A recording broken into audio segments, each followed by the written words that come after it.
أعوذ بالله من الشيطان الرجيم بسم الله الرحمن الرحيم الحمد لله رب العالمين وصلى الله على سيدنا ونبينا أبي القاسم المصطفى محمد وعلى أهل بيته الطيبين الطاهرين ولا سيما بقية الله في الأرضين وحجته في العالمين روح وأرواح العالمين لتراب مقدمه فداء واللعن الدائم على أعدائهم وغاصبي حقوقهم وجاحدي مناقبهم ومنكري فضائلهم من الآن إلى أبد الآبدين. My very esteemed viewers, Assalamu alaikum wa rahmatullah. Thank you so much for joining me, and inshallah, we are going to have a very educational and a spiritual program tonight in this holy month of Ramadan. May Allah accept your prayers and may He reward you for your worship, for your sincerity, for your devotion in these very, very sacred hours and very holy days. So the topic that I've chosen to speak about tonight is regarding one's behavior towards his family, towards his kids, towards his spouse, especially from the perspective of the head of the family, the role of the man, the role of the husband, the role of the father. So we are going to analyze some ahadith from Ahlul Bayt alayhim as-salatu was-salam. And we hope and we pray to Allah subhanahu wa ta'ala that these ahadith will illuminate our lives and inshallah guide us towards being good in the human beings. This is the book of Man La Yahdarahu al-Faqih li Shaykhina as-Saduq rahimahullah. This book was published in Qom. This is volume number 3 of Man La Yahdarahu al-Faqih. This is page number 440, and we are here at hadith number 4525. This is a hadith from Rasulullah sallallahu alayhi wa alihi wasallam that he says, أوصاني جبرائيل عليه السلام بالمرأة. Jibreel alayhi salatu wasalam counseled me about the woman's rights, about the woman's position. حتى ظننت أنه لا ينبغي طلاقها إلا من فاحشة مبينة. So much so that I thought it would not be permissible to divorce a woman except in the case of very flagrant wrongdoing, except in the cases where there's an act of bad character on the part of the woman. And then in page number 555, we see these ahadith. وقال عليه السلام. This hadith is from Imam Ja'far al-Sadiq alayhi salam. He said, ملعون ملعون. Accursed is the person, and thrice accursed is the person. Such a person is condemned to damnation from the divine. And then again, such a person is damned by God, by Allah. Man ضيع من يعول. A person who abandons the care of those who are entrusted under his guardianship. A person who abandons and forsakes to take and does not take care of those people who are entrusted under his care, entrusted under his guardianship. So if you do not take care and you do not show love and you do not tender kindness to those who are under your care, such as your wife, such as your kids, then you are indeed, with regret, you are a person who has been damned by Allah subhanahu wa ta'ala. And I hope and I pray none of us is such. وقال رسول الله صلى الله عليه وآله. And our holy messenger Rasulullah صلى الله عليه وآله وسلم said, خيركم خيركم لأهله. The best of you The most excellent person amongst you is the person who has the best behavior towards his family. خيركم خيركم لأهله. The best amongst you, the most cherished person amongst you is that person who has the best behavior, the kindest behavior towards his family. وَأَنَا خَيْرُكُمْ لِأَهْلِي. And the Rasul sallallahu alayhi wa sallam said, I am the best one amongst you as far as kindness to one's family is concerned. I have the best behavior, the kindest behavior towards my family. وقال عليه السلام, الإمام جعفر الصادق عليه السلام said, عيال الرجل أسراؤه. Your family, as head of the family, those who are under your guardianship, they are your captives in your care. They are prisoners in your care. عيال الرجل أسراؤه. A person who is the head of the family should remember that those individuals who are in your care, they are captives of your care. Guardian, you are their guardian. وَأَحَبُّ الْأَعْمَالِ إِلَى اللَّهِ عَزَّ وَجَلَّ أَحْسَنُهُمْ صُنْعًا إِلَى أُسَرَائِهِ. And God and Allah subhanahu wa ta'ala loves amongst his servants, loves that person the most who has, who tenders most kindness to his captives.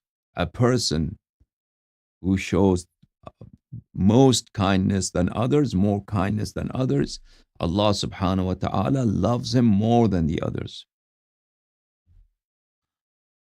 وقال أبو الحسن موسى بن جعفر عليه السلام, and said Musa ibn Ja'far, Bab al-Hawaij, al-Imam al-Kadhim alayhi السلام, our seventh Imam, عيال الرجل أسراؤه.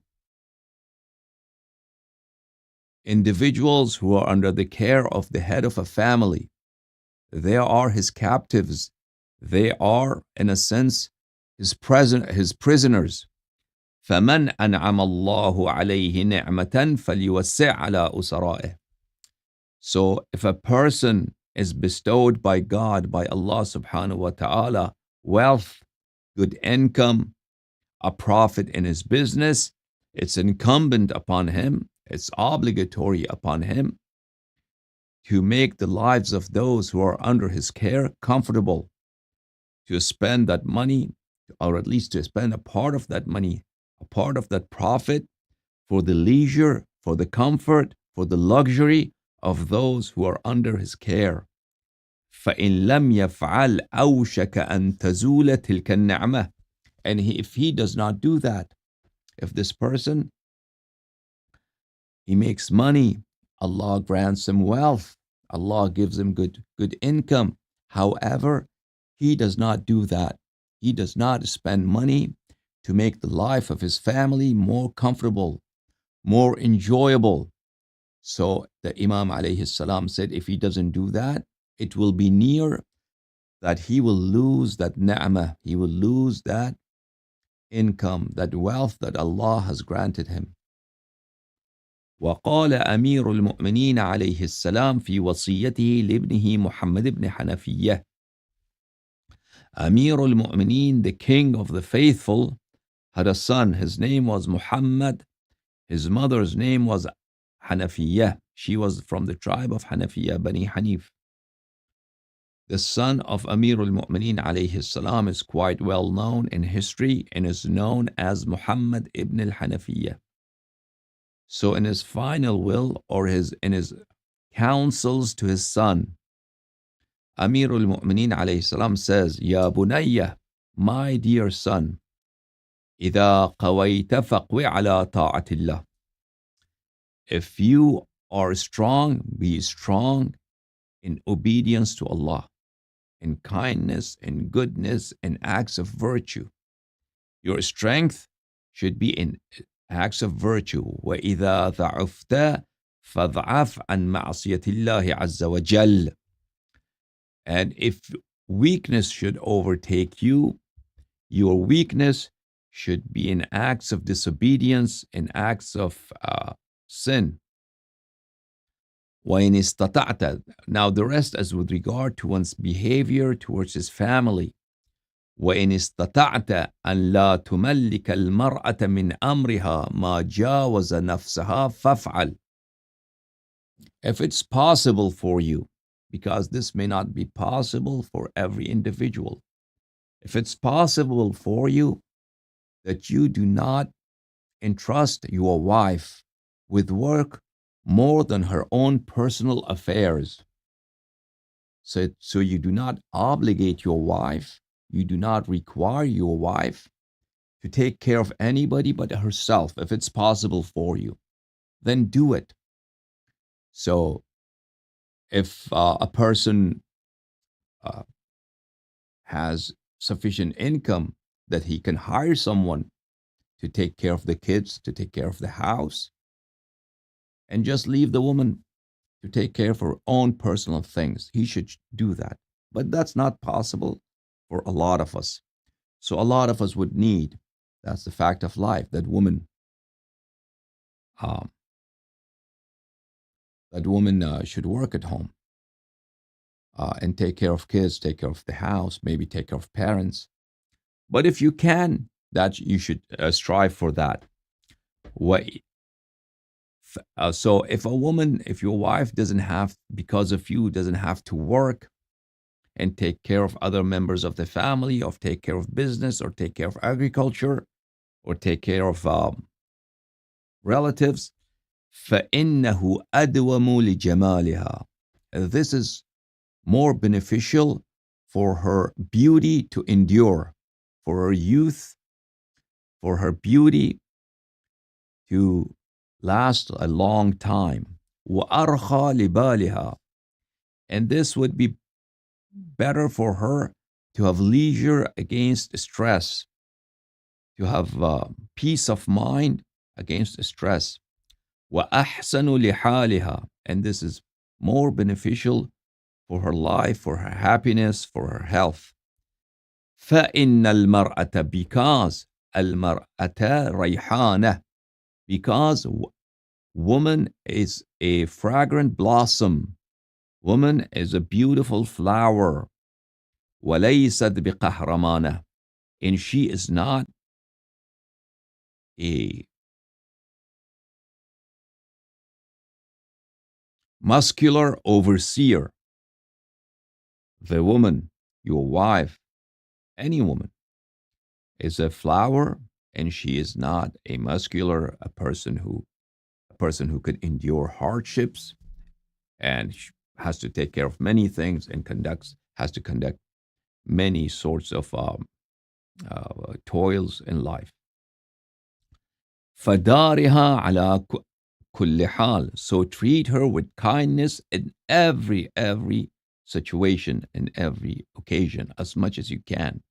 وَأَحْسِنِ الصُّحْبَةَ لَهَا. And be very kind in her, be very kind with her in your companionship with her. In your relationship with her, be very kind towards her. لِيَصْفُوَ عَيْشُكَ. This is not just beneficial to her, this is also brings happiness to your life, to your own personal life. If you respect your wife and you treat her with dignity and you treat her with kindness, not only it's better for her, also it makes your life more pleasant. This is the book of Al-Kafi.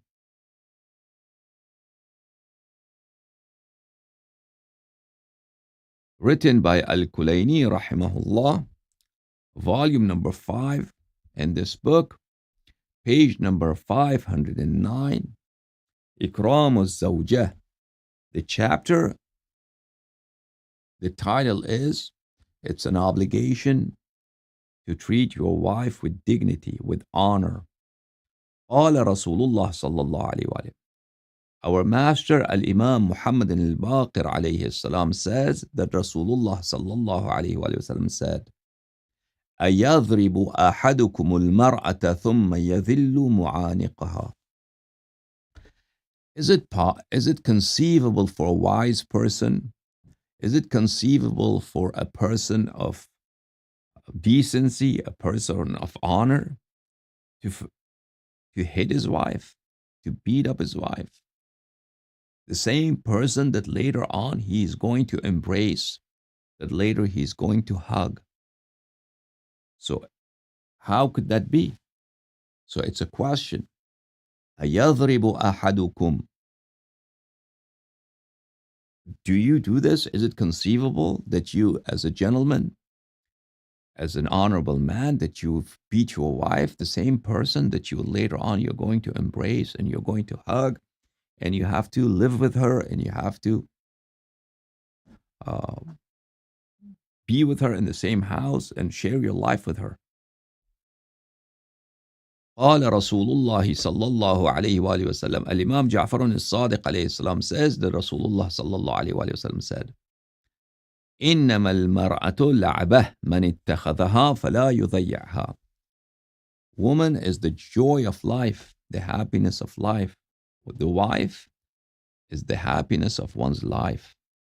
So when you get married, do not forsake her, do not abandon her, do not be careless of not taking care of her.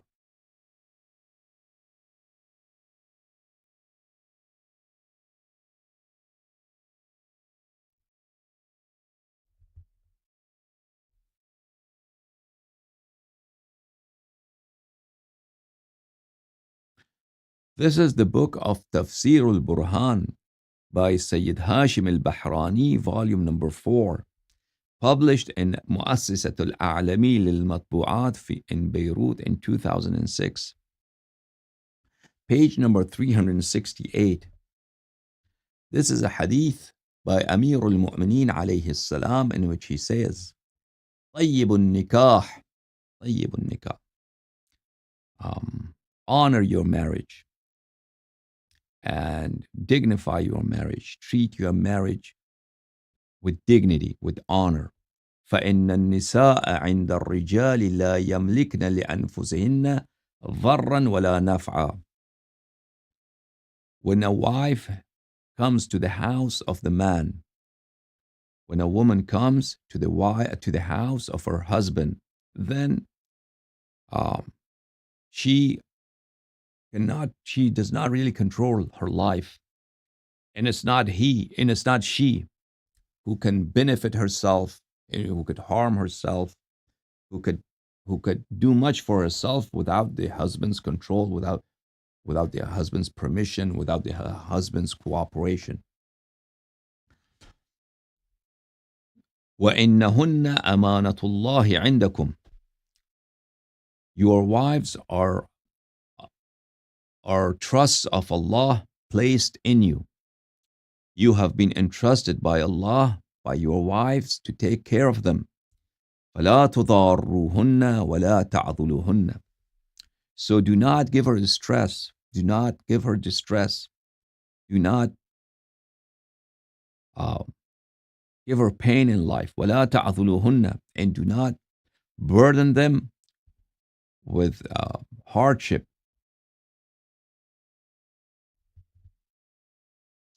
This is the book of Al-Ja'fariyat by Ismail ibn Musa ibn Ja'far ibn Muhammad ibn Ali ibn al-Husayn ibn Ali ibn Abi Talib alayhim as-salam. Someone from the progeny of Al-Imam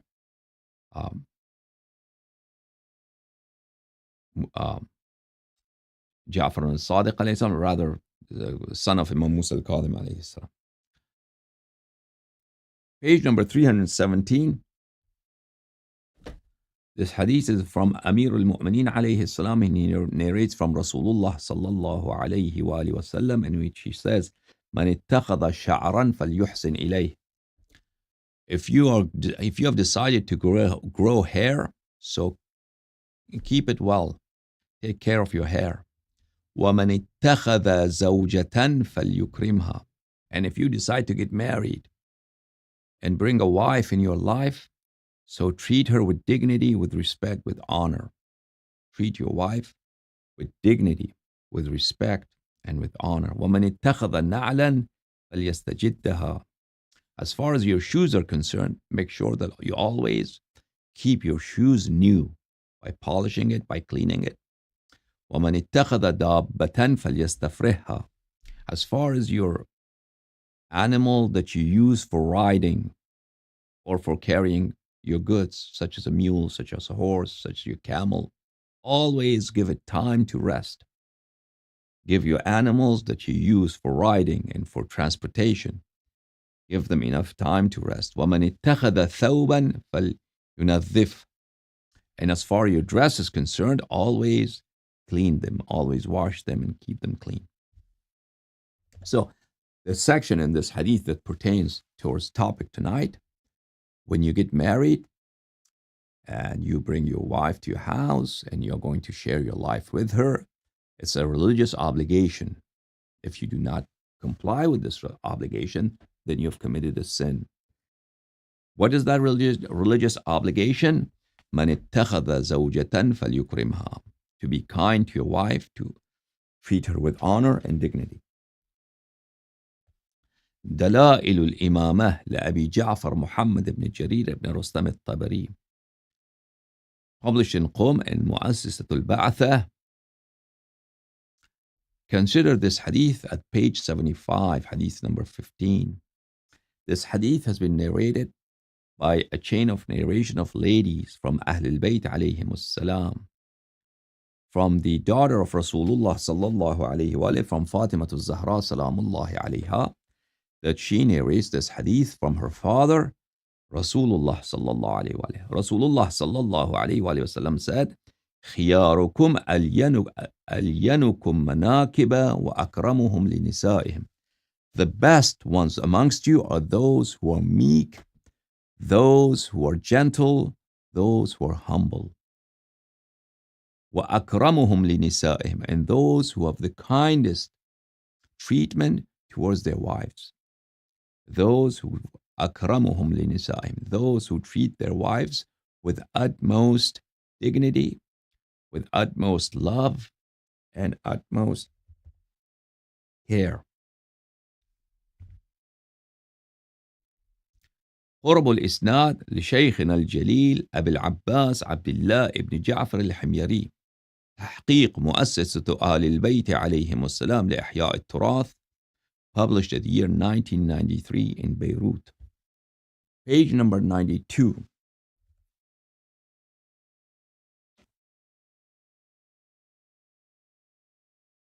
Rasulullah sallallahu alayhi wa sallam said, اتقوا الله في الضعيفين. Fear Allah, fear Allah. Have fear of God. Have fear of God. Have fear of day of judgment with regard to two fragile and invulnerable individuals. So be especially careful of God's wrath and God's rage and Allah's punishment on the day of judgment regarding your behavior towards two fragile and vulnerable and weak individuals. Who are they? الضعيفين. اليتيم والمرأة. The orphan and the woman. Orphan. And the other one is your wife or your sister or your mother. The woman. Woman could be anybody. Woman could be your wife. She could be your sister. She could be your daughter who has grown up now. She's a woman now. So the woman in your family. فَإِنَّ خِيَارَكُمْ خِيَارُكُمْ لِأَهْلِهِ. Because the best ones amongst you are those who have the best treatment, best behavior towards their woman. Okay.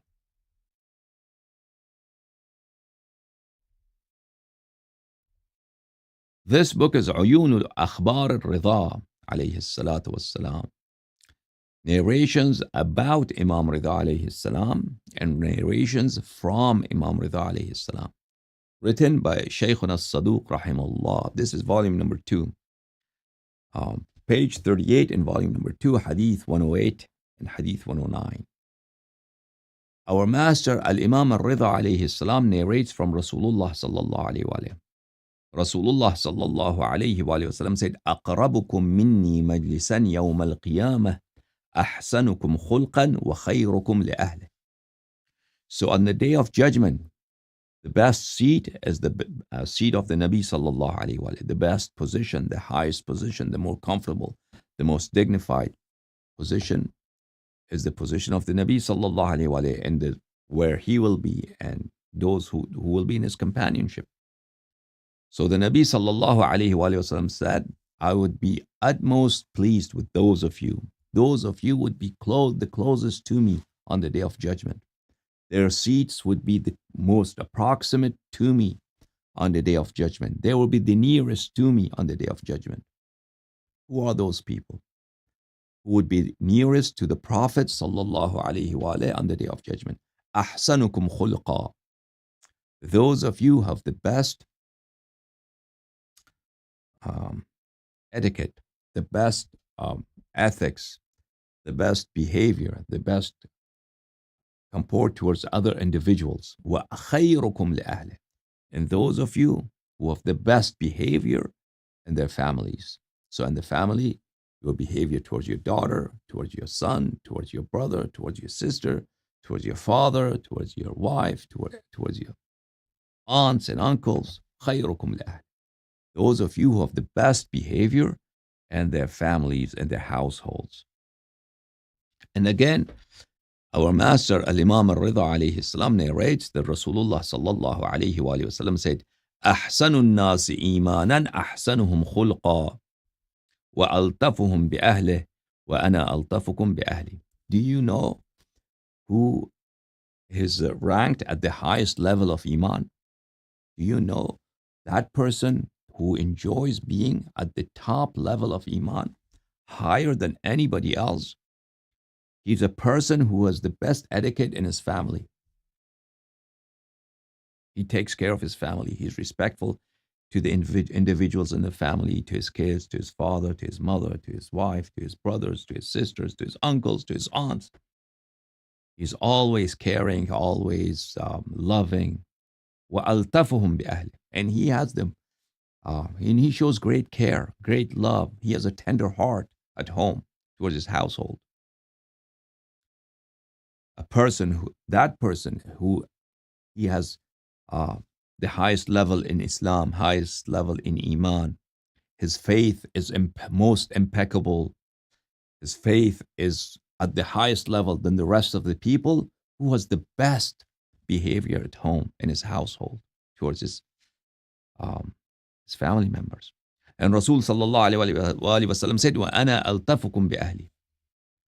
And I am the best amongst you as far as being loving at home is concerned. To show love, to show respect, to show care. In the household, I'm the best amongst you. I make sure that my behavior towards my family members is the best. Okay.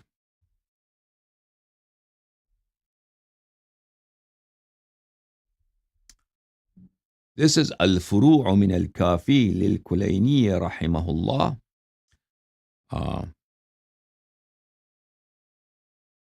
Volume number 5, published in Dar al-Kutub al-Islamiyya in Tehran. This is Kitab al-Nikah, the book of marriage. And this chapter pertains Babu Haqq al-Mar'ati ala al-Zawj, the obligations that a husband has vis-a-vis his wife. Ishaq ibn Ammar says that I asked Al-Imam Ja'far al-Sadiq alayhi salam, ما حق المرأة على زوجها الذي إذا فعله كان محسنا. What rights does the wife have on her husband? Or what obligations does the husband have with regard to his wife, that if he performs those obligations, he's a good person, he's a decent person, he's a kind person? قال يشبعها ويكسوها. First, The right of a woman on her husband and the obligation of the husband towards his wife is that the man is responsible for providing her sustenance. So, all her legitimate expenditures, he has to provide for that.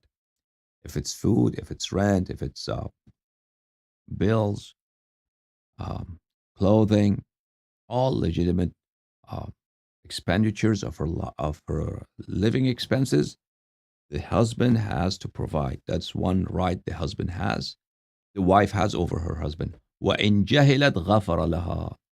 And the other obligation that the husband must not forget is if the woman makes a mistake, it's incumbent upon the husband to forgive. So forgiving is not a recommendation. Forgiving is an obligation. If your wife makes a mistake, she makes an error, she gets angry and she screams at you, or she does something and she burns down your computer, or she makes a mistake, she's a human being. It's obligatory that you forgive her.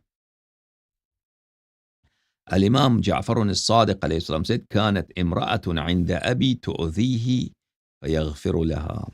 He said, my father had a wife, and this woman would always annoy my father and fester him and cause discomfort in his life and make his life miserable.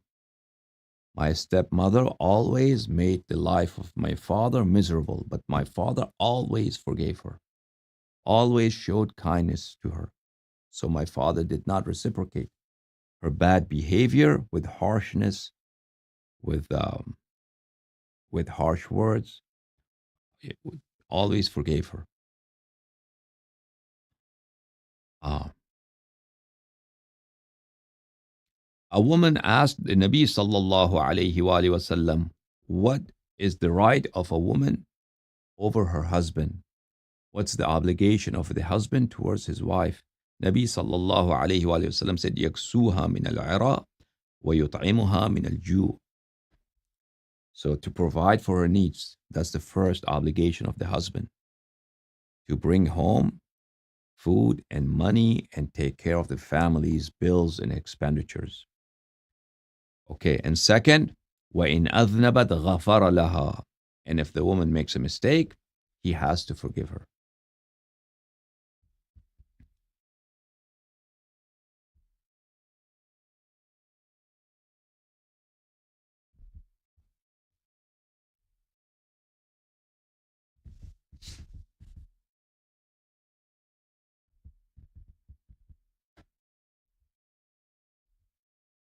Okay, my dear brother, there's an important thing that helps us in our family lives to be better individuals if we remember, and that is controlling our anger, controlling our rage when someone makes a mistake. Ahlul Bayt alayhim salatu wasalam have warned us to be very wary of our rage, our anger. So, because of when a person gets angry, he could commit some serious errors. So Ahlul Bayt alayhim salam have said that we should control our rage. Let me recite some ahadith pertaining to that topic.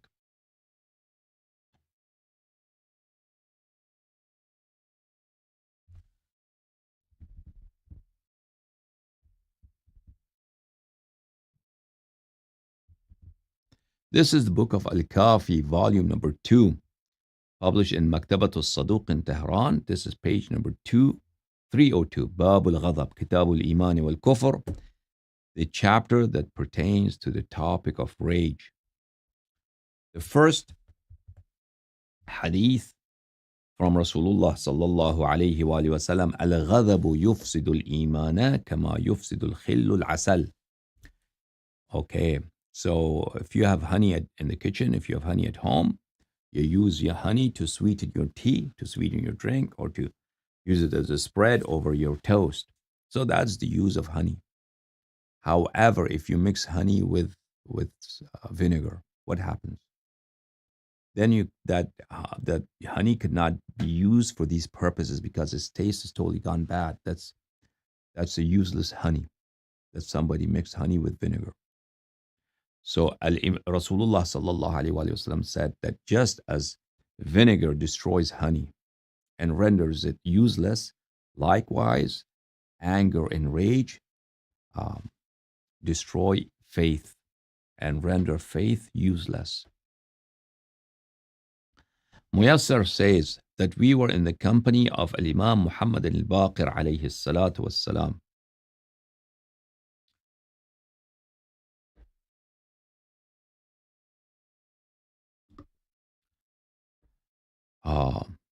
And there, the talk of anger was mentioned. People spoke of anger and rage. He said, إن الرجل ليغضب فما يرضى أبدا حتى يدخل النار.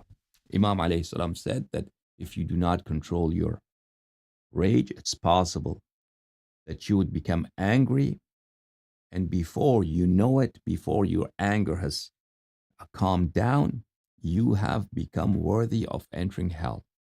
Because anger prompts you to do things that otherwise you would not do and you do not think. So a person, he said, a person becomes angry and he does not control his anger. And what happens next? Before he becomes calm, he has entered hell. فأيما رجل غضب على قوم وهو قائم فليجلس من فوره ذلك. The Imam alayhi salatu wasalam said, any person who feels rage, who feels anger, somebody has done something stupid, and even if his rage is justified, his anger is justified, just to make sure that you do not do something in your anger that later on you'd regret. So when you feel angered by something or at some people, do not hasten to do something. Sit down. If you're standing, sit down. Immediately sit down. فإنه سيذهب عنه رجس الشيطان. When you're standing and you just got angry because somebody said something stupid or somebody did something that's wrong, and you got angry. If you sit down, what happens? That motivation that shaitan caused in you, that shaitan wants to use your anger and motivate you to do something improper. That motivation goes away. So shaitan's trick does not work anymore because you sat down and you're waiting for your anger to subside. وأيما رجل غضب على ذي رحم فليدن منه فليمسه فإن الرحم إذا مست سكنت. And if you get angry at someone who is your blood relation, your brother, your cousin, your sister, your son, your daughter, if you ever become angry at them, go and touch them, touch their skin with kindness. Ask them to put their hands in your hand. If you do this, that is the magic of being related to someone by blood.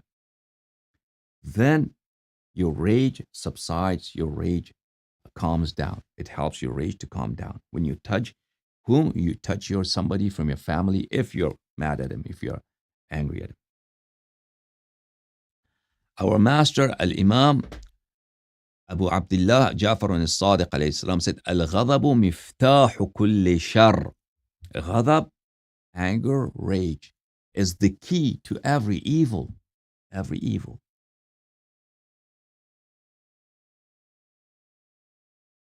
Okay, why? Because when you become angry, you curse at people, you say bad things about people, and then you use maybe profanity, or maybe you pick up something and hit somebody, and you do improper things, you're angry. So anger can be very, very dangerous. So Al-Imam Ja'far al-Sadiq alayhi salam says that my father said, Al-Imam Muhammad al-Baqir alayhi salam said that a Bedouin came to Rasulullah sallallahu alayhi wa sallam, and he said, I live in the desert far away from here. I cannot come often here. So I want you to give me a comprehensive counsel, a counsel that will help me in every situation. Rasulullah sallallahu alayhi wa sallam said, Amuruka an la taghdab. I advise you to never get angry. Don't get angry. So that Bedouin again asked, give me another comprehensive counsel that will help me in every situation. Rasul sallallahu alayhi wa alihi wasallam replied, I advise you not to get angry. This Bedouin repeated his query 3 times, and Rasulullah sallallahu alayhi wa alihi wasallam gave him the same answer 3 times. So the Bedouin said, indeed, point taken, you have given me a good advice. I will abide by this, and I will never ask for an advice. And he said, Rasulullah sallallahu alayhi wa sallam, indeed, he has given me a counsel that encompasses all that is good, never to get angry. And then Al-Imam Ja'far al-Sadiq alayhi salam says, أَيُّ شَيْءٍ أَشَدُّ مِنَ الْغَضَبِ. Al-Imam Muhammad al-Baqir alayhi salam said, what could be more serious than rage? What could be more powerful than anger? إِنَّ الرَّجُلَ لَيَغْضَبُ فَيَقْتُلُ النَّفْسَ الَّتِي حَرَّمَ اللَّهُ. Many a time a person becomes angry and then he commits murder because of that few moments of that the emotions overpower him and he cannot control himself because of the anger of a few moments. He goes ahead and he kills someone. That happens because of anger, because of rage. وَيَقْذِفُ الْمُحْسَنَةِ. And it's because of anger that people use profanity, even about a decent woman, respectful woman. So they mention, so if you are angry at someone, or I'm not going to give you your example, but if somebody gets angry at someone else and he cannot control his anger, what happens? He may use profanity about his mother, about his sister, about his wife. And this is indeed a very serious sin.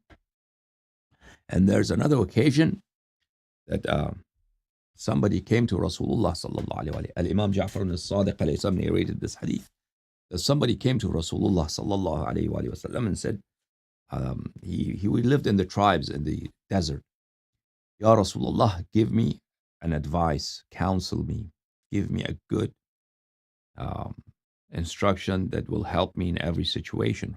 Rasulullah sallallahu alaihi wasallam told him never to get angry.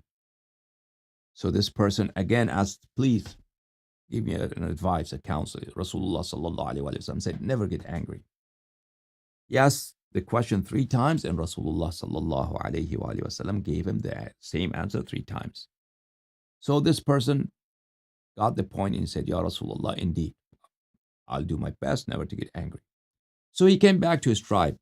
And in those days, even today, but especially in the antiquity, the tribal people were very violent. They always engaged in quarrels and fighting and battles between each other over water, over women, over something being stolen. So one day, his tribe prepared for battle against another tribe. And everybody, all the men of fighting age, they put on their armors and they took on their weapons and they marched towards the battlefield. And this person also, because he's the member of this tribe, he picked up his armor and his weapons and he came to the battlefield and he saw there was another tribe in front of them, also carrying their armors and their weapons and their swords and all the gears for war. All of a sudden he remembered that I've made a promise to Rasulullah sallallahu alaihi wasallam not to get angry. So he said, I cannot get angry, but if we engage in battle, of course I'm going to get angry. If I see my family members getting killed, getting mutilated, of course I'm going to get angry. So he said, but I cannot get angry. What's the solution? So he put down his armor. He threw down his sword, his weapons, and he came to the other tribe. He came across the battlefield to the other tribal army. And he said, what's going on here? He said, I know there's a quarrel over water, there's a quarrel over some money, and there's a quarrel over some animals. And this argument, this disagreement, this dispute over these issues have led us to come and meet each other in battle and kill each other. So, whatever claim that you have, he said to the other tribe, that my tribe has used your water, and they have somebody from my tribe has stolen your property or taken your animals, your camels, your cows. I'm willing to compensate for that. I'll pay you. Let's not kill each other. The other tribe, they saw this because this never happened in between the tribal conflicts, because this was never a show of gentlemanship in this way. That was never the conduct of Arabs. Arabs always, if you are a gentleman, you are ready to fight. You are ready to attack. That was a person who was chivalrous, a person who was looked up to, is a person who was always ready to fight, always ready to dispel enemies of his tribe. But they saw this as a different behavior. They were very impressed. They said, "Wow, mashallah, you are indeed a great gentleman." And they said that no, now that you have offered this, we are not going to take your offer, and we are going to compensate those individuals from our tribe who have lost animals or lost income, or their property was stolen. We ourselves are going to compensate them, and that thus, from this counsel of the Nabi sallallahu alaihi wasallam, because this person learned and he put it into practice, a great amount of bloodshed was avoided between these two tribes.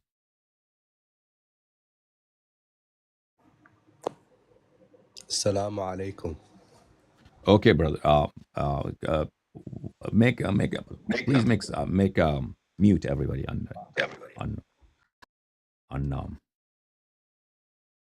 how did they open their mic? Well, I wonder. Don't open their mics until I tell them. Thank you.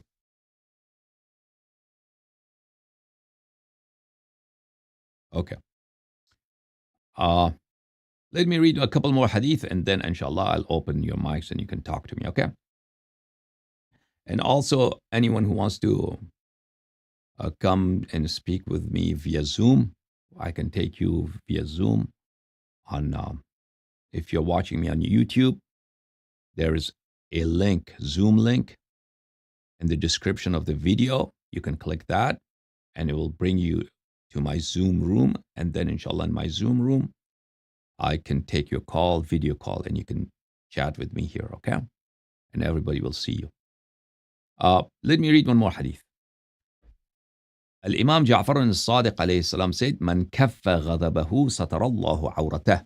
A person who controls his anger, controls his rage, Allah subhanahu wa ta'ala will hide things that are embarrassing about him. So each one of us have things in our lives that are private, that if disclosed, we would feel very uncomfortable. We will feel ashamed, right? Everybody has such truths in their lives.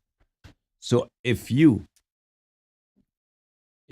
control your anger, and if you do not raise your hand at someone because of your anger, you do not raise your voice because you got angry, and you do not use profanity because you got angry, and you do not harm someone's business because you're angry at him. So if you control your rage, what happens? Allah subhanahu wa ta'ala will grant you honor in this life. Things that are shameful about you, things that you would be embarrassed about them, Allah subhanahu wa ta'ala will cover them in real life, in public, and everybody will respect you. Our master Al-Imam Muhammad al-Baqir alayhi salam said, "Maktubun fi at-Tawrat fi ma najallahu azza wa jalla bihi Musa." Al-Imam al-Baqir alayhi salam said, in the Torah, in the conversation between Moses alayhi salam and Allah Ta'ala, Musa and Allah Ta'ala, Allah said the following to Musa alayhi salam: "Ya Musa, amsik ghadabak." O Musa, bridle and control your rage. Amman malaktuka alayh. Your rage against those individuals that I have put them under your care, that I have put them beneath you, under your leadership, under your patronage, that you oversee them. So those people who work for you, those people whom you lead, those people who are under you, control your anger against them. If you do that, my promise to you is akuffa anka ghadabi. I will control my anger at you. So Musa alayhi salam is indeed infallible. He hasn't done anything to deserve God's wrath, God's anger, God's rage. However, these conversations are for us. Musa alayhi salatu wasalam, Allah addresses him, but the real people who are meant by Allah to listen from this conversation, it's us and you and me. If we control our rage against those people who are under our care, and we supervise them and we lead them and they work for us, then Allah subhanahu wa ta'ala will take away his anger from us and forgive our sins. Thank you so much. May God bless you. Let's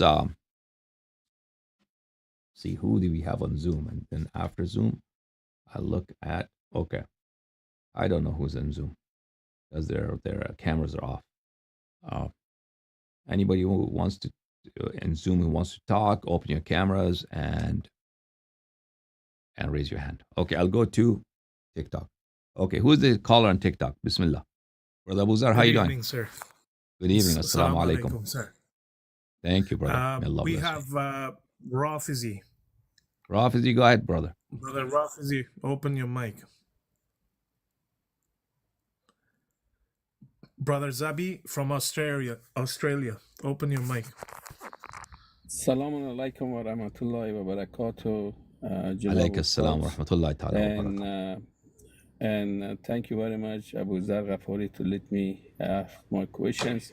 My question is about the talaq of a woman, which is and Al Sunnat and our Al Bayt, how they expressing the way of talaq for the woman. Mm-hmm. If you can explain for me that we know from the Quran, which is, it says the marathon 2 times, and the 3rd times, then talaq will be effected. And that was after consultation, after everything is being done, which is according to Quran. But there is in the Ahl Sunnat, which is the saying 1 time, if you say 3 times talaq, and that's it, that is effective, and you have to divorce your wife. And this is not against the Quran or the word of God. And if it is so, what is the penalty, and what is the conditions which is God gonna judge them according to Quran and the Ahlul Bayt Hadith? So, if you can explain that for me, please. Yeah, absolutely, my pleasure. So what the verses of the Noble Quran are clear in this, and the ahadith and Shia books and ahadith and non-Shia books are very clear in this regard, that a divorce of a woman is not valid, is not proper, until the following conditions are met. First of all, the divorce has to be issued in the condition of purity of the woman. So you cannot divorce a woman while she's undergoing her menstrual cycle. That's number 1. And number 2, and that menstrual, and then when she's pure, the husband must not have had intercourse with her in that period of purity. This is number 2. Number 3, there has to be 2 witnesses who are just, who are 2 witnesses of upright and honorable character to witness the divorce. This is number 3. And then after that, if the husband issues divorce and says, I divorce you, even if he repeats it 3 times or 10 times, it will be just one divorce. It will be just one divorce. And then after that, the divorce does not take effect. Although he has divorced her, she cannot go and marry another person. What has to happen is she has to wait ثلاثة قروء. She has to wait 3 menstrual cycles. During these 3 menstrual cycles, if the husband changes his mind, he can come back to the woman. Even if he calls her on the phone, or he comes to the house and visits her and said, I'm sorry, I didn't mean it. They are husband and wife, and no new nikah is required. But if 3 menstrual cycles pass and he is not interested in her, then she is divorced, and then anybody could propose to her. This ex-husband also can propose to her, and they could get married again, or somebody else could propose to her and get married. However, if what Omar did, Omar changed the rules of talaq, and what he did was, if a person had sex with a woman same day, and he says 3 times talaq, talaq, talaq, then this talaq takes effect immediately, and they are, even if there's no witness. So even if he doesn't mean it, even if he's just angry, he does not really mean it. So in Sharia, it's important that the man has the proper mindset, and he has the intention, and he knows what he's doing.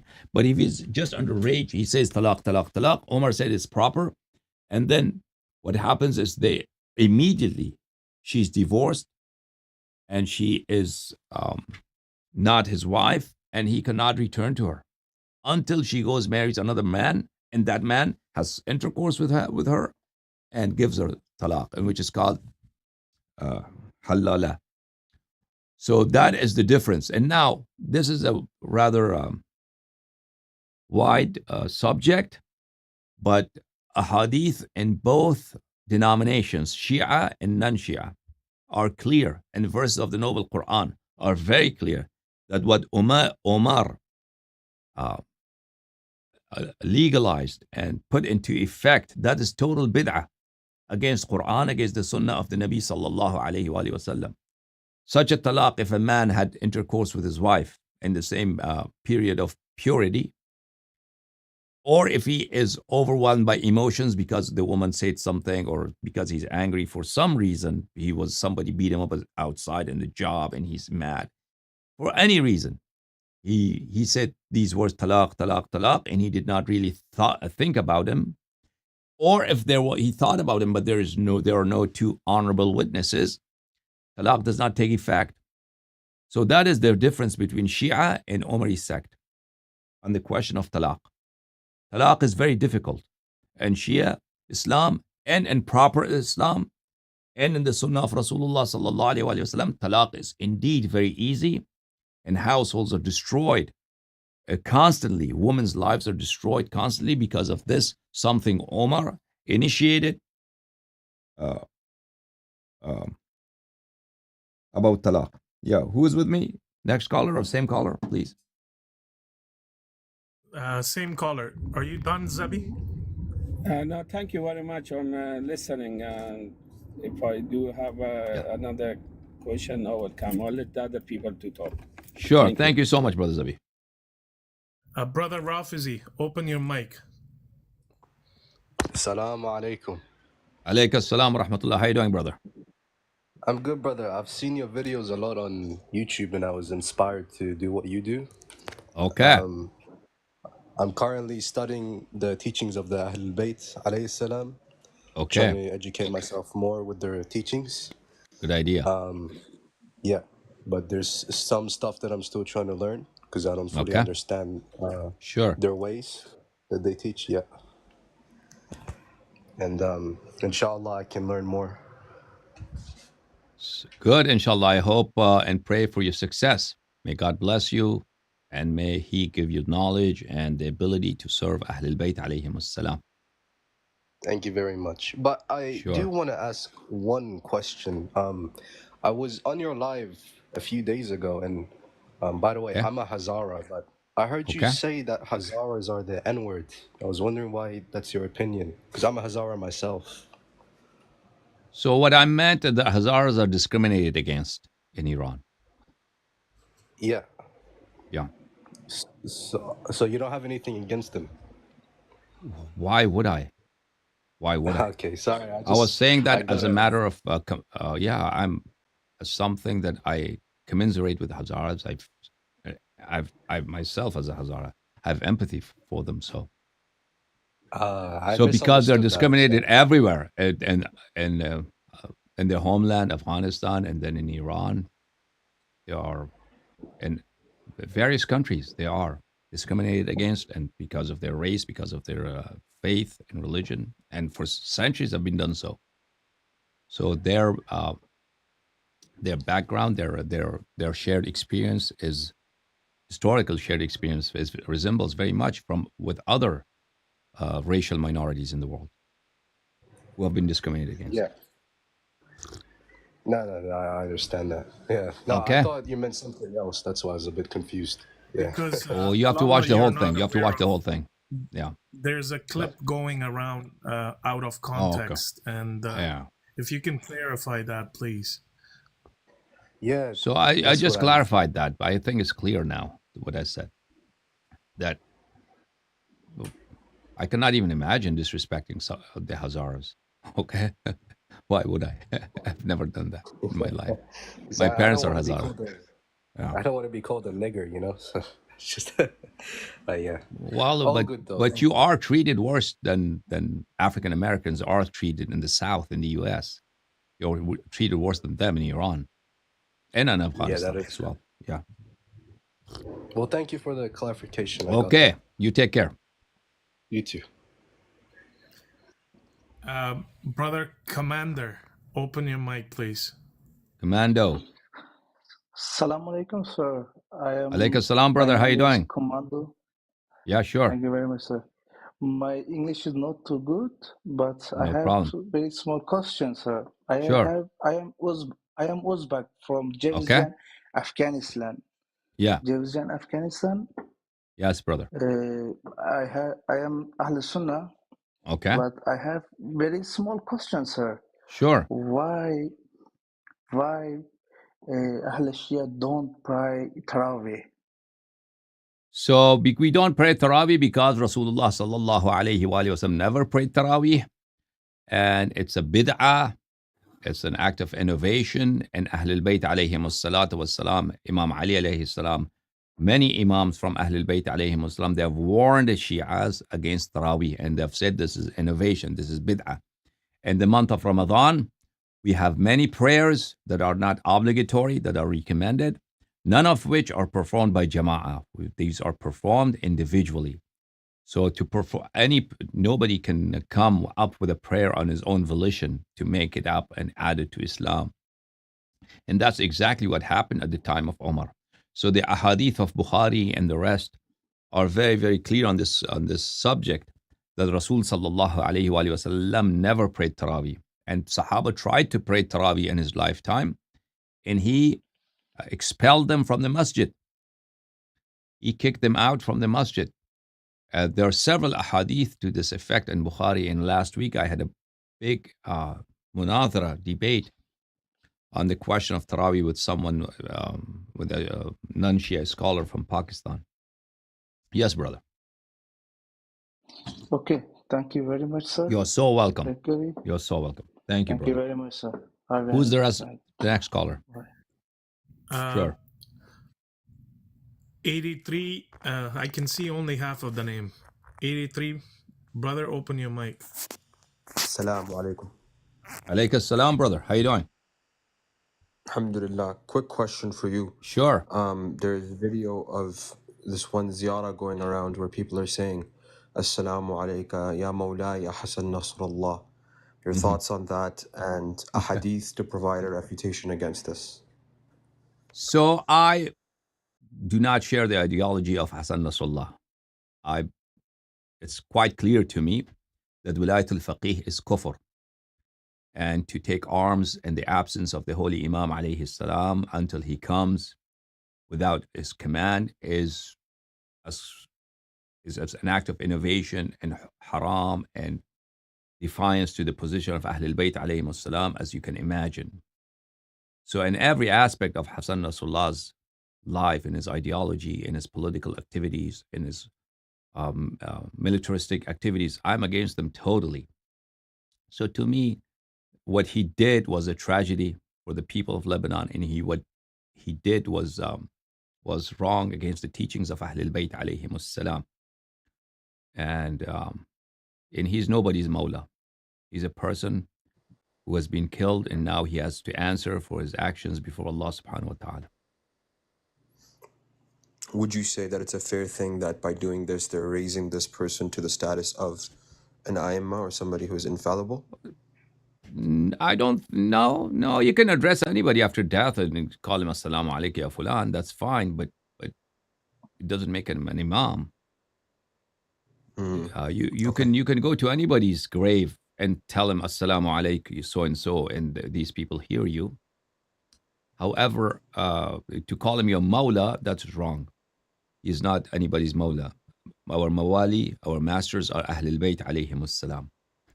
The important thing is Hassan Nasrallah lived for Wilayat al-Faqih and died for Wilayat al-Faqih.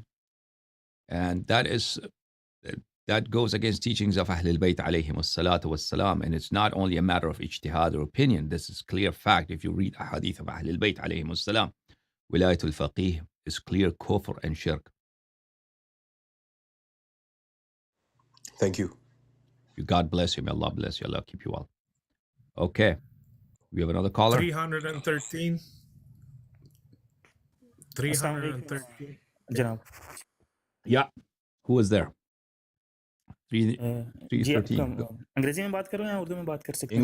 English please. Okay. Well, first of all, thank you very much. We are really got too much stuff from your videos, but I want to just mention that before some days, Safi Azam, the Qadiani guy, come on your live, and you got a debate, but there was nothing set up. But now the propaganda is going on from Qadianis and from Ahmadis that you are unable to talk with them on the issue. So my request is, please, if you can debate with him, because every day these people are making propaganda on the social media. So they can do propaganda. Anybody could take half a clip and claim that Allahyari did not agree to a debate. And I don't have to prove anything to anybody. I've proven myself. People know who I am. People know that I don't evade debates with people who are worthy of debate. So people that I told him that I debate him 5 times on Khatm al-Nubuwah. But I asked him to debate me twice on Mirza Ghulam Ahmad's character. Yeah. So you know that. Okay. Next caller, please. Thank you. Thank you, sir. Thank you, brother. Afaq, brother Afaq, I can see only half of your name, so. Afaq al-Fuadi. I have this call. Let me take this call on WhatsApp. Go ahead, WhatsApp caller. Assalamu alaikum. My name is Hassan. I'm calling from Toronto. How are you? Good, Hassan from Toronto. What's happening? Okay, yeah. So I have a question about Kharijis. A lot of Ahle Hadith have watched your debates and they have watched the debates with about Umar bin Khattab, and they say that although he did some lot of bad things, but he did set up a method of learning Quran during Ramadan. Plus, he also did something like after Jang in Harwan, Imam Ali alayhi salam said that one who seeks truth and cannot find it, and one don't fight with Kharijis after me. And he said that Imam Ali alayhi salam said that one who seeks truth cannot find it, and one who seeks falsehoods and finds it are not equal. So do not fight after me with Kharijis. So it's like half true about Umar ibn Khattab. So what do you say about that? When Umar ibn Khattab did not establish Taraweeh in order to teach Quran to people. That was not his intention, because that's not how you learn Quran, by praying Taraweeh. If you want to learn Quran, there's another method to it that really works, and that is to sit in front of somebody. First he teaches you alphabets, then simple words, and then sentences and phrases, and then you practice passages of Quran. That's how you learn reading Quran. And lots of people in Pakistan and every country, they perform Taraweeh, but they never learn Quran. So that's stupid. Nobody. That's very strange to me. That Umar himself did not claim. Nobody has claimed amongst their scholars that Umar initiated Taraweeh in order to make learning Quran easy. So that's not true. And then with Kharijis, you are correct. Imam Ali alayhi salam said, after me, do not engage in battles with Kharijis. But that doesn't have anything to do with Umar. Yeah. So Kharijis means like battle, means physical fight, argument and debate is different than. No, those were Kharijis were a group of people who were rebels, who considered all of Muslims as non-Muslims and mushriks, that they could put them to the sword and take away their properties. So basically, at that time, Kharijis were terrorists and armed bandits who would rob Muslims. Excuse me, one moment. Yeah. Who would attack Muslims and take away their property and kill them and take away their property, because all Muslims were kafir, and only they were Muslims. So Khariji was a specific group. So Amirul Mu'mineen alayhi salatu wasalam engaged in a battle with them at Nahrawan and massacred them. And every last one of them were killed there, on only 3 people. Only 3 people from Nahrawan, or 2 people, one or 2 people, they lived. They survived. So Amirul Mu'mineen alayhi salam said, after me, do not engage in battles with, because their problem had been solved, basically. It was not talking about, that's not about engaging in debates. Kharijis were not debating people. Kharijis were attacking people, attacking caravans, taking away their property, killing people, kidnapping women. That was their conduct. Yeah. Okay, so let me get this concept clearly. So Kharijis are not Ahl Hadith. I assume myself that Ahl Hadith are Kharijis are not Ahl Hadith. So Khariji, Ahl Hadith at that time did not exist. Ahl Hadith came to exist later on. There's a sect that came. Yeah, no, but Ahl Hadith has the same kind of thinking that only Quran so there's the same kind of mindset with that. So there's Kharijis. Ahl Hadith were like Muawiyah at the time, like these people. These sects, Ahl Hadith or Ash'aris, Mu'tazili, they were born later, after decades and maybe a century later. At that time, they did not exist. So their ideologies were not formed at the time. There were elements in the Khariji Aqidah that's similar to Ahl Hadith, but then there are other sects also have elements of Khariji ideology in them. Makes sense. So now people call Ahl Hadith Khariji just because it's as an epithet, as a condemnation, not that I always call them. I thought that I would change my mind, but I was always addressing them as Kharijis. You can call them Khariji, but remember, those Khariji at those times, they were different. Yeah. Okay. Thank you. Thanks a lot. Sure. Thank you. Allah bless you. Thank you. Love it. Okay, let's go to TikTok. TikTok, go ahead, please. Who's the caller? Afaq, open your mic. Assalamu alaikum. Afaq. Alayka salam. Assalamu alaikum. Alayka salam, brother. How are you? Not bad. Where are you calling from, Afaq? From California, San Diego. Oh, thank you for calling. Go ahead, please. Okay, thank you. Just have a question about Laylatul Qadr. Yeah. Is it, you mentioned that Laylatul Qadr in the Madhab Ahl al-Bayt is just 21st and 23rd? Yes. And in this month, should we go with Laylatul Qadr like for 4 days, or just with the 2 days? Because this month, this Ramadan, it was very clear, like from the first. So this Ramadan was indeed clear. So there is not a lot of doubt that last Saturday was the first Ramadan. So no, you don't have to go with 4 days. Laylatul Qadr would be 21st and 23rd, because we don't have doubt. So we don't have to observe it for 4 nights. And when is it started? Is it after Salat al-Isha? Yes, Layl starts with Maghrib. Layl starts with Salatul Maghrib. Okay. The night, that's when the night starts in Islam. In Islam, night starts with dusk. When you pray Maghrib, that's when, night comes. وَأَتِمُّ الصِّيَامَ إِلَى اللَّيْلِ. You fast until the night. Okay, when you break your fast, that is when night has come. So when you break your fast is what time? With Maghrib. When is Maghrib? When Adhan comes, when the redness from the east reaches above your head. Okay. And second question, please. Just what is the difference between shaitan and jinn? Oh, jinn. So jinn is the tribe. Jinn is a tribe. One member of this tribe is shaitan, like human beings. Human beings, one of us human beings is Umar ibn al-Khattab. Jinn is a tribe. There are Muslim jinns. There are kafir jinns. Kafir jinns, some of them are very, very evil. And the leader of those evil people is Iblis. So the Muslim jinns, mu'min jinns, they're mu'min like us, better than us. And they're all Muslim jinns, they're all Shia. There is no non-Shia Umari jinns amongst the jinn. Because a lot of those people who saw Ghadir Khum, they were alive until recently. Because jinns, they live a very long life, hundreds of years. So for them, there is no doubt, because they saw Ghadir Khum and they lived long, long times, hundreds of years. So all jinn who are Muslims, they are Shia. Yeah.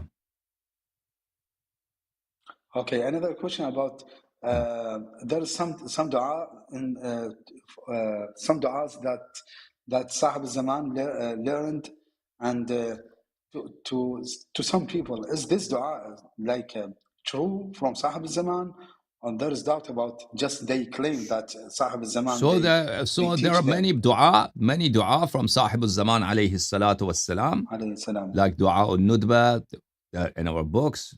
I don't see any reason why they would be fake. So these dua, their matan, their text is very, very rich, very spiritual, very eloquent, very mellifluent. And they're like many other du'as from Imam Ja'far al-Sadiq alayhi salam, like them, they have the same type of isnad. So their scholars have narrated in Shia books of du'a. There's not one du'a from Sahib al-Zaman alayhi salam. There are lots of du'a from Sahib al-Zaman alayhi salam. If a du'a comes, in our books of du'a and our books of supplication, they are generally credible. Is it after the Ghaib al-Kubra? Meet some people and teach them? I've not seen anything after Ghaibat al-Kubra. There are some a couple du'as that people have narrated in Mafatih al-Jinan. A couple du'as in Ghaibat al-Kubra too, yeah. But most of these du'as are from the time of Tawqi'at, from the time of the letters and epistles of the Holy Imam alayhi salam. Okay, thank you. Thank you, sir. Sure, may Allah bless you. Allah keep you well. Thank you, sir. Thank you, sir. Thank you. Alama, somebody asked in the comments, they asked, what if you realize Ramadan is started one day earlier based on the moon? So if you see it, if you observe it with your eyes, then of course, for you, that's what you have to do. Then you have to, that's because you saw the moon, the crescent one day prior to others, then you have to, everything starts for you one day earlier. And your Eid might also be one day earlier, depending on when the moon is sighted. Your Laylatul Qadr will be one day sooner. Yeah. And then he said, do we do 4 days continuously for safe sake? No, if you have seen it, if you're sure you saw the moon, then why would you do it to 4 days? You'll do two nights. Whatever is 21st and 23rd for you, that's when you observe Laylatul Qadr. However, if you're not sure, because you did not see the moon yourself, people are conflicting. Some people say we saw on Saturday, other people say, we saw on Friday. For instance, there is a conflict between two groups and you're not sure. And on that occasion, in order to make sure that you hit Laylatul Qadr and you do not miss Laylatul Qadr, then you observe Laylatul Qadr 4 nights. Otherwise, if you're sure, then there is no need for observing Laylatul Qadr 4 nights.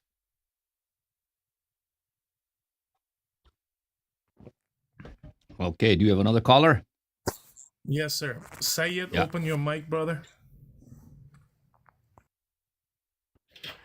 Assalamu alaikum, sir. How are you? Alaikum salam. How are you, brother?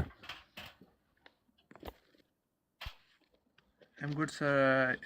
I very appreciate that you started this work. We are Sure. very Where are you glad calling from, that Sayyid? you given us the path of Ahl Bayt alayhi salam. Sure.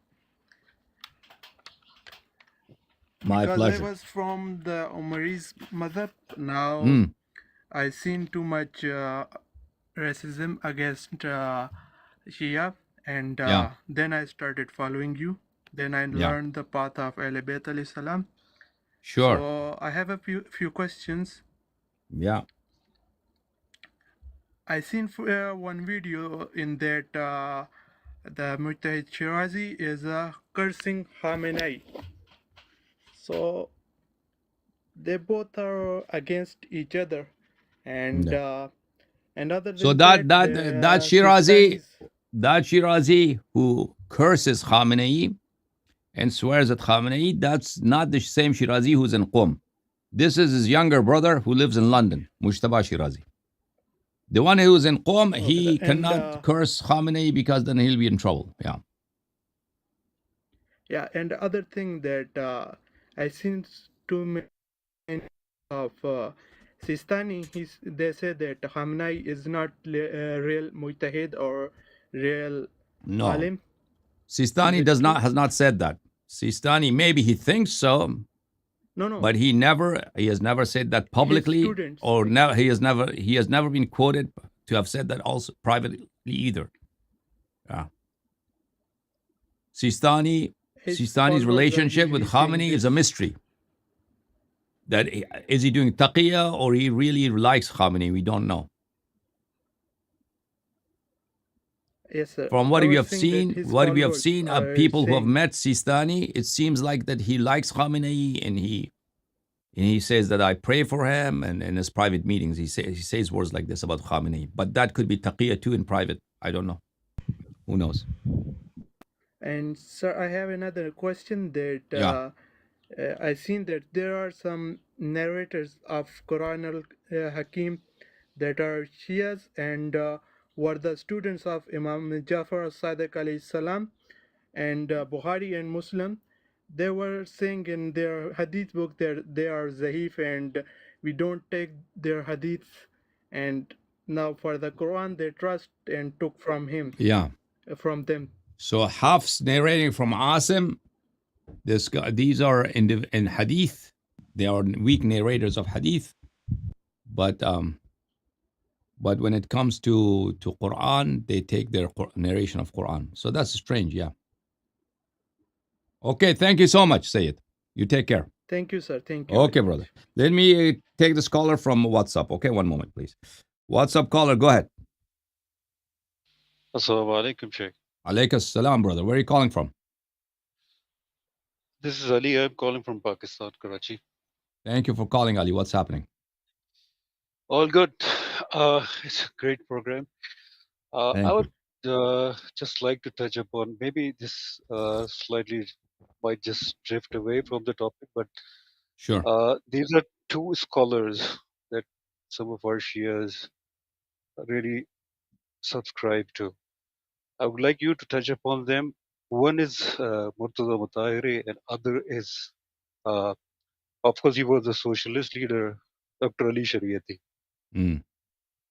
So Dr. Ali Shariati, I've not really read his books. I've read passages from his books, which were about Ahlul Bayt alayhim salam, and I found them to be very, very eloquent and very loving and very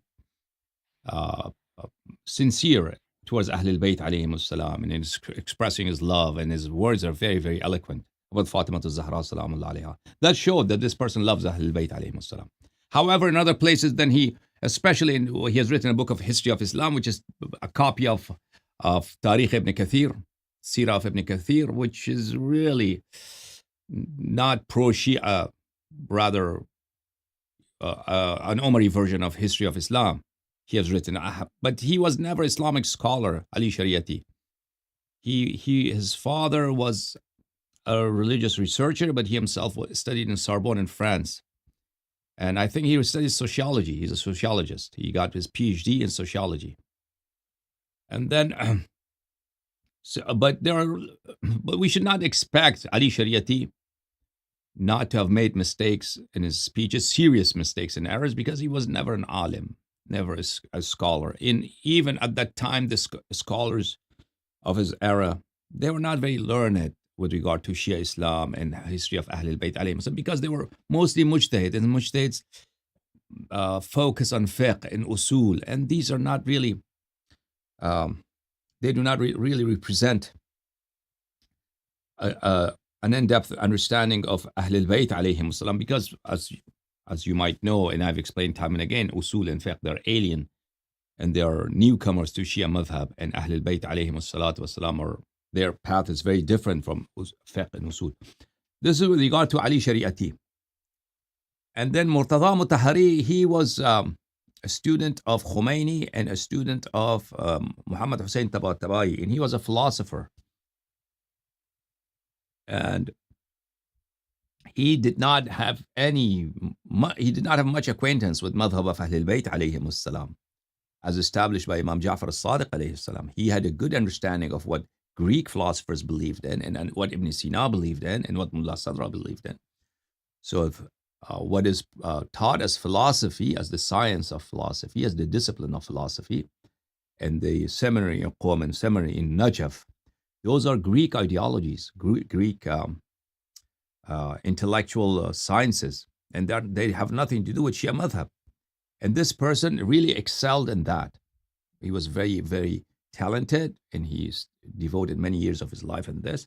But it doesn't mean he did not love Ahlul Bayt alayhim salam. I've read his books. He really loved Ahlul Bayt alayhim salam, but as many scholars who have gone astray, and there are serious mistakes in his books, serious errors in his books about madhab of Ahlul Bayt alayhim salam. So this person, although his intention was, I think his intention was okay, Murtada Mutahari's, but he's astray, he's munharif. Likewise, Ali Shari'ati. Okay? Thank you, Sheikh. Especially on Murtada Mutahari, where I'm sure you're aware of his work, Muasa Hussaini, very basically have a critique on Shia Adadari and Shia Muharram rituals. Yeah. So he has his book. He has delivered some lectures. These were not really books, lectures in Tehran before the Islamic Revolution, and he had criticized Azadari of Imam Hussein alayhi salam. And because, as I mentioned, because mujtahids, they do not study hadith of Ahlul Bayt alayhim salam, so he has made serious mistakes there, very serious errors, and he has been very unjust and unfair to Azadari of Imam Hussein alayhi salam. Thank you very much, Sheikh. Thank you. May God bless you. May Allah bless you. Thank you, sir. Thank you. Okay, let's go to TikTok. Ya Ali Madam. Brother Bakir, open your mic. Bakir, go ahead. And now I'll also take Sayyid Abbas from Zoom when he opens his camera. Okay. Go ahead, brother. Bakir. Assalamu alaikum. Alama, how are you? Okay? Not bad. Where are you calling from? Yeah, that's good. UK, Alama. Okay, brother. Thank you for calling. Yeah. You're welcome. Alama, mashallah, jazakallah for the lecture. Mashallah, very informative lecture. Jazakallah. Alama, is there any chance when you have, or when you can make a kind of clip or few minutes regarding these Akhbaris and why we should just call ourselves Shia and not Akhbari or Usuli? So you don't really need a special lecture on that regard, because there's no hadith to call yourself Akhbari. There's nothing. Yeah. So nomenclature is important. How you identify yourselves, by what names do you identify yourselves, that is very important. And Ahlul Bayt alayhim salam have called us their devotees, like English word would be muhibbin. Shia, followers or supporters, which Shia means follower or supporter. So Ahlul Bayt alayhim salam, and we take pride to use those names, those titles, which Ahlul Bayt alayhim salatu wasalam, and Allah in the Noble Quran and Rasulullah sallallahu alayhi wa sallam in the Hadith, they have used for us to refer to us, and we identify by those names. As far as Usuli and Akhbari are concerned, so these names are alien to the literature of Ahlul Bayt alayhim salam. Therefore, a Shia who's practicing Shia and he cares about the ahadith of Ahlul Bayt alayhim salam, he should not identify himself by these names that have not been used by Imams alayhim salam with regard to Shias. Yes, brother. Yeah. So when I first joined TikTok, obviously, then after listening to your lectures about taqlid and everything, I was like, Yeah. no more taqlid. And then I thought being akhbari is kind of just following the hadith, whereas they have their own books and everything. That's why some people on TikTok and I don't know, many other places maybe as well, they are very proud to say that we are akhbari, this, that, you know. Yeah, some people So are I'm like not sure if there are lots of people who claim to be akhbaris. So, and they may say they have books. I'm not really familiar with any well-known akhbari who have books other than books of hadith. Yeah. Okay, thank you very much, Alama. Okay, thank you so much. Question. Yeah. I got, you know, when I read Kitab al-Sulaim, there was a hadith regarding the Zubair, regarding Zubair. Firstly, he was with Imam Ali alayhi salam. Yes. Zubair was first with denying, Imam Ali alayhi salam. Later on, he Bakr. changed. Later on, he changed his loyalty. Yeah.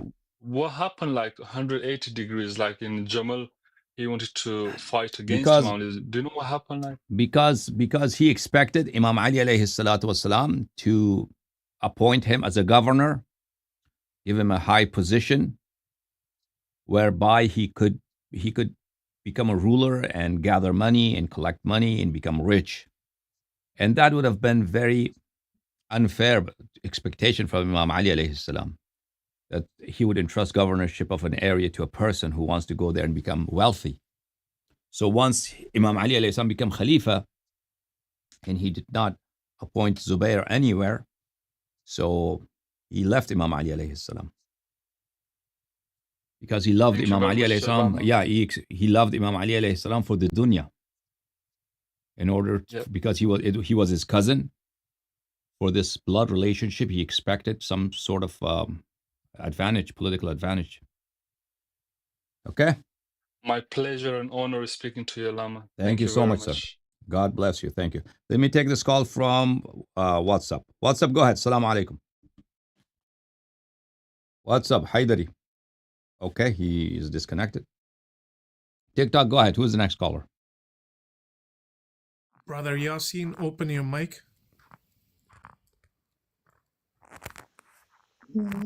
سلام برسه برای استاد الهیار و بقیه دوستا. Sorry, only in English. I know English. Yeah, go ahead. She doesn't know English, she says. Brother Musa, open your mic. Brother Musa. Assalamu alaikum. Alaykum assalam, brother. Yeah, how are you, Allahyari sahab? Not bad. How are you? Yeah, I'm good. I'm calling you from UK. So yes, I have one request and one is like a question. Sure. So the question is, like the Sunni people always mocking that the Imam Ali alayhi salam, like the shrine is not in the Najaf al-Ashraf. So he's saying that his shrine is maybe somewhere hidden in Kufa. So could you please confirm, is it the reality or like it's... So Al-Imam Ja'far al-Sadiq alayhi salam, who is a member of the family of Ahlul Bayt alayhim salam, he is our Imam. He has confirmed that he is buried in Najaf. Yeah. The current shrine is a shrine, yeah. And other Imams also, they have all have confirmed. Yeah. Yeah. So I have listened about this one, like for the Kharaba as well. They both places were built and like they was protected by a snake and the like very dangerous. I don't know about that. I don't know about being burnt. Okay.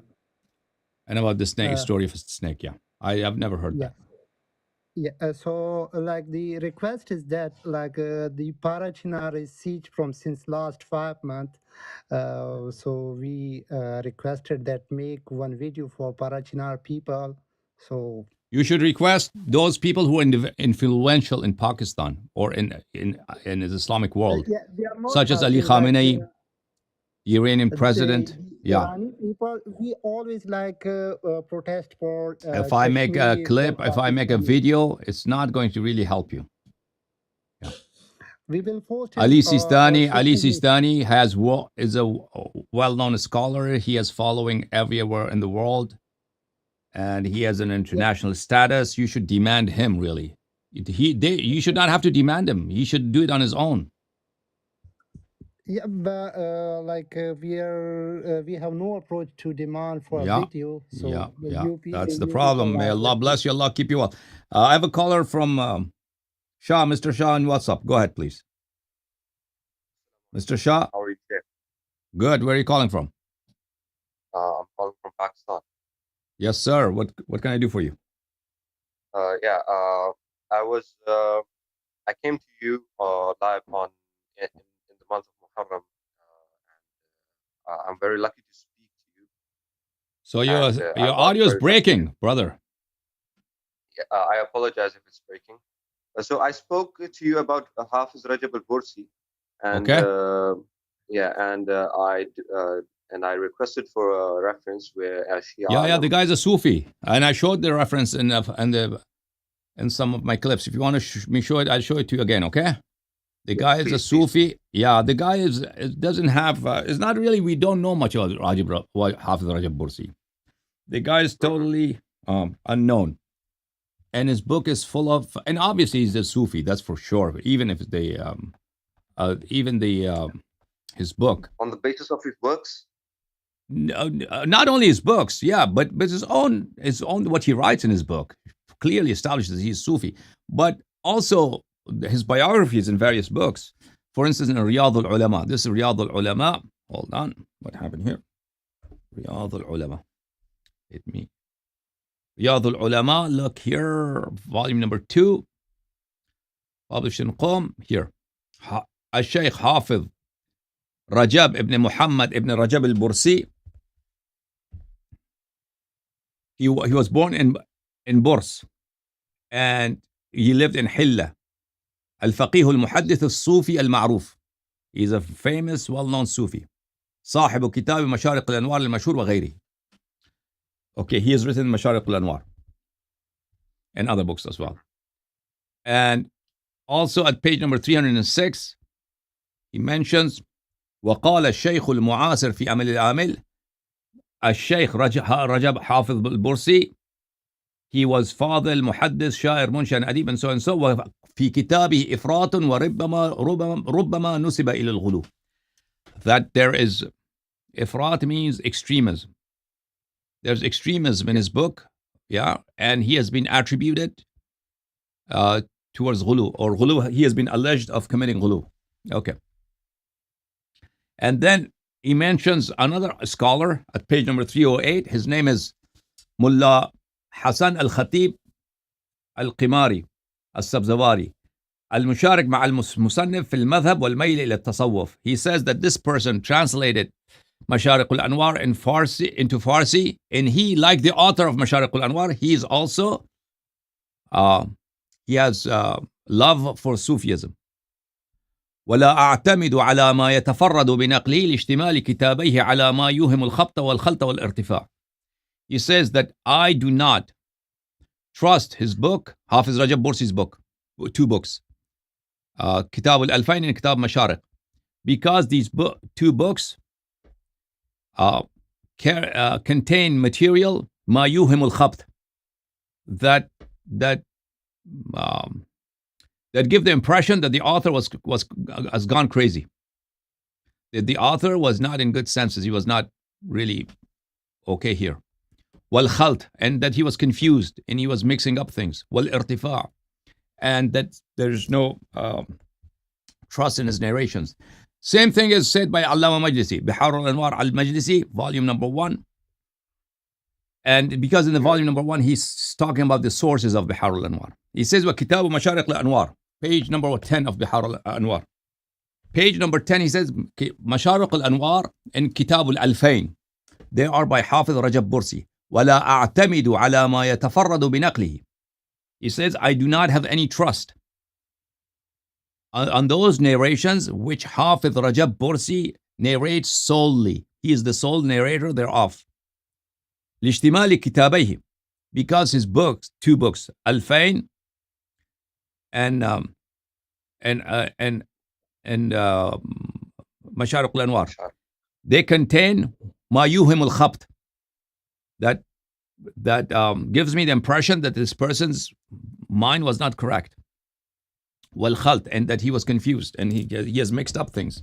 Okay, and then in the books of Aqaid al-Islam, Aqaid al-Islam by Al-Allama al-Majlisi rahimahullah, page number 56, he says that A'imma alayhim salam are not khaliq, raziq, about that, and then he says وَلَا تَعْتَقِدْ, do not believe أَنَّهُمْ خَلَقُوا الْعَالَمَ بِأَمْرِ اللَّهِ تَعَالَى, that Ahlul Bayt alayhim salam created the world because Allah had commanded them to create the world. فَإِنَّا نُهِينَا فِي صِحَاحِ الْأَخْبَارِ عَنِ الْقَوْلِ بِهِ, because in many Sahih ahadith, Ahlul Bayt alayhim salatu wassalam have warned us against such a belief. وَلَا عِبْرَةَ بِمَا رواه البرسي وغيره من الأخبار الضعيفة, and there is no trust, there is no confidence in Bursi and like people like Bursi who have narrated weak ahadith. Okay, and let me show you other also. This is طبقات أعلام الشيعة لآغا بزرگ التهراني, volume number 8.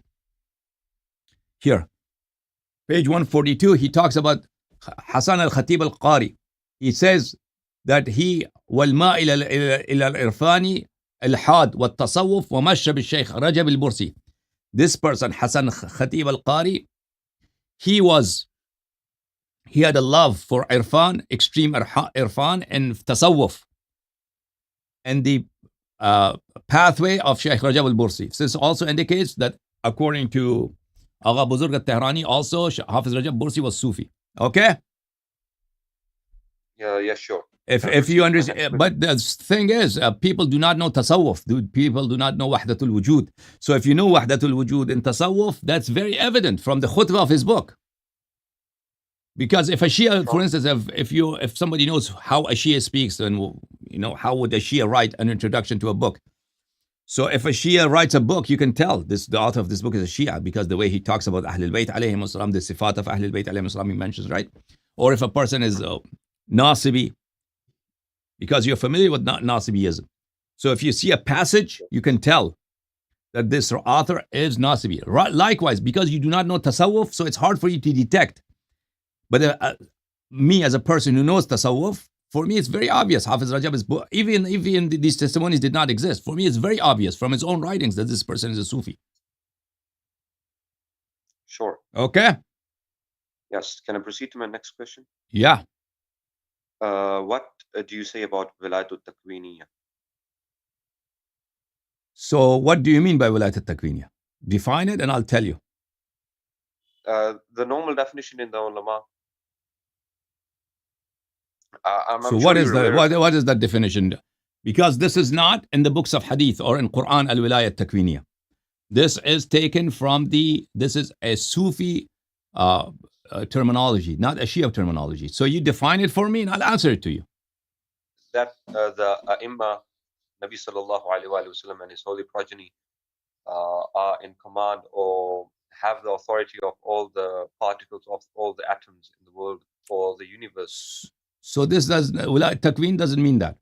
Takween does not mean that. This is a misinterpretation of the real meaning of Takween, al-Wilayat Takweeniyya. Takween means to create. The definition, Sheikh, the definition I just said. So the definition, that's the impression you have been given, because the real Sufi meaning has been hidden from you. The real Sufi meaning has been hidden from you. The real meaning is something else. So Takween means to create. To create. Okay? To create. Al-Wilayat Takweeniyya, the ability to create. The ability to create. Takween does not mean to make miracles, or to command the air or to command the clouds to go from here to there. Takween means to create. Al-Wilayat Takweeniyya. So Ahlul Bayt alayhim salam have never used these things, these terminology. Ahlul Bayt alayhim salam never said that we are the mukawwin, we create. Never. They have cursed a person who considers them creators. Sheikh, So I do not use this terminology for Ahlul Bayt alayhim as-salam. Ahlul Bayt alayhim as-salam, Allah has made their obedience obligatory upon His creation. That is present in hadith, okay? There is no hadith that says that their obligation is obligatory on every atom. I've never seen such a hadith that every atom, and that's the Khomeini says that in his books. But something that's not present in the hadith of Ahlul Bayt alayhim salam, I'm not going to claim it. What is present in hadith that Allah subhanahu wa ta'ala has made their obligation obligatory, their obedience obligatory on His creation. That is my belief. Beyond that, the Ahlul Bayt alayhim salam have not explained it further, so I don't know. As far as doing miracles, of course they can do miracles and they can do extraordinary things. As far as Wilayat al-Takwiniyya is concerned, there's Takween, creation is exclusive for Allah subhanahu wa ta'ala. Sheikh, the riwayah in Dalail al-Imama by Sheikh al-Tabari al-Imami, in the chapter of Imam Ali al-Sajjad, Zain al-Abidin, salawatullahi wa salamuhu alayh, that he had wings? That he had wings? So that hadith is not from Shia sources. And these are books, these are not our primary books of hadith. These are not even secondary. These are compilations that happened later on in the 6th century. So that hadith, that Imam alayhi salatu wasalam grew wings and he flew into the sky. And those things, those are not taken from Usul al-Shia. So we do not have any confidence in its content. But they are, I guess it's not appropriate to joke about wings, I guess, because there are other riwayas in which the Imam flew. I've never seen any riwayah that Imam alayhi salatu wasallam used to grow wings.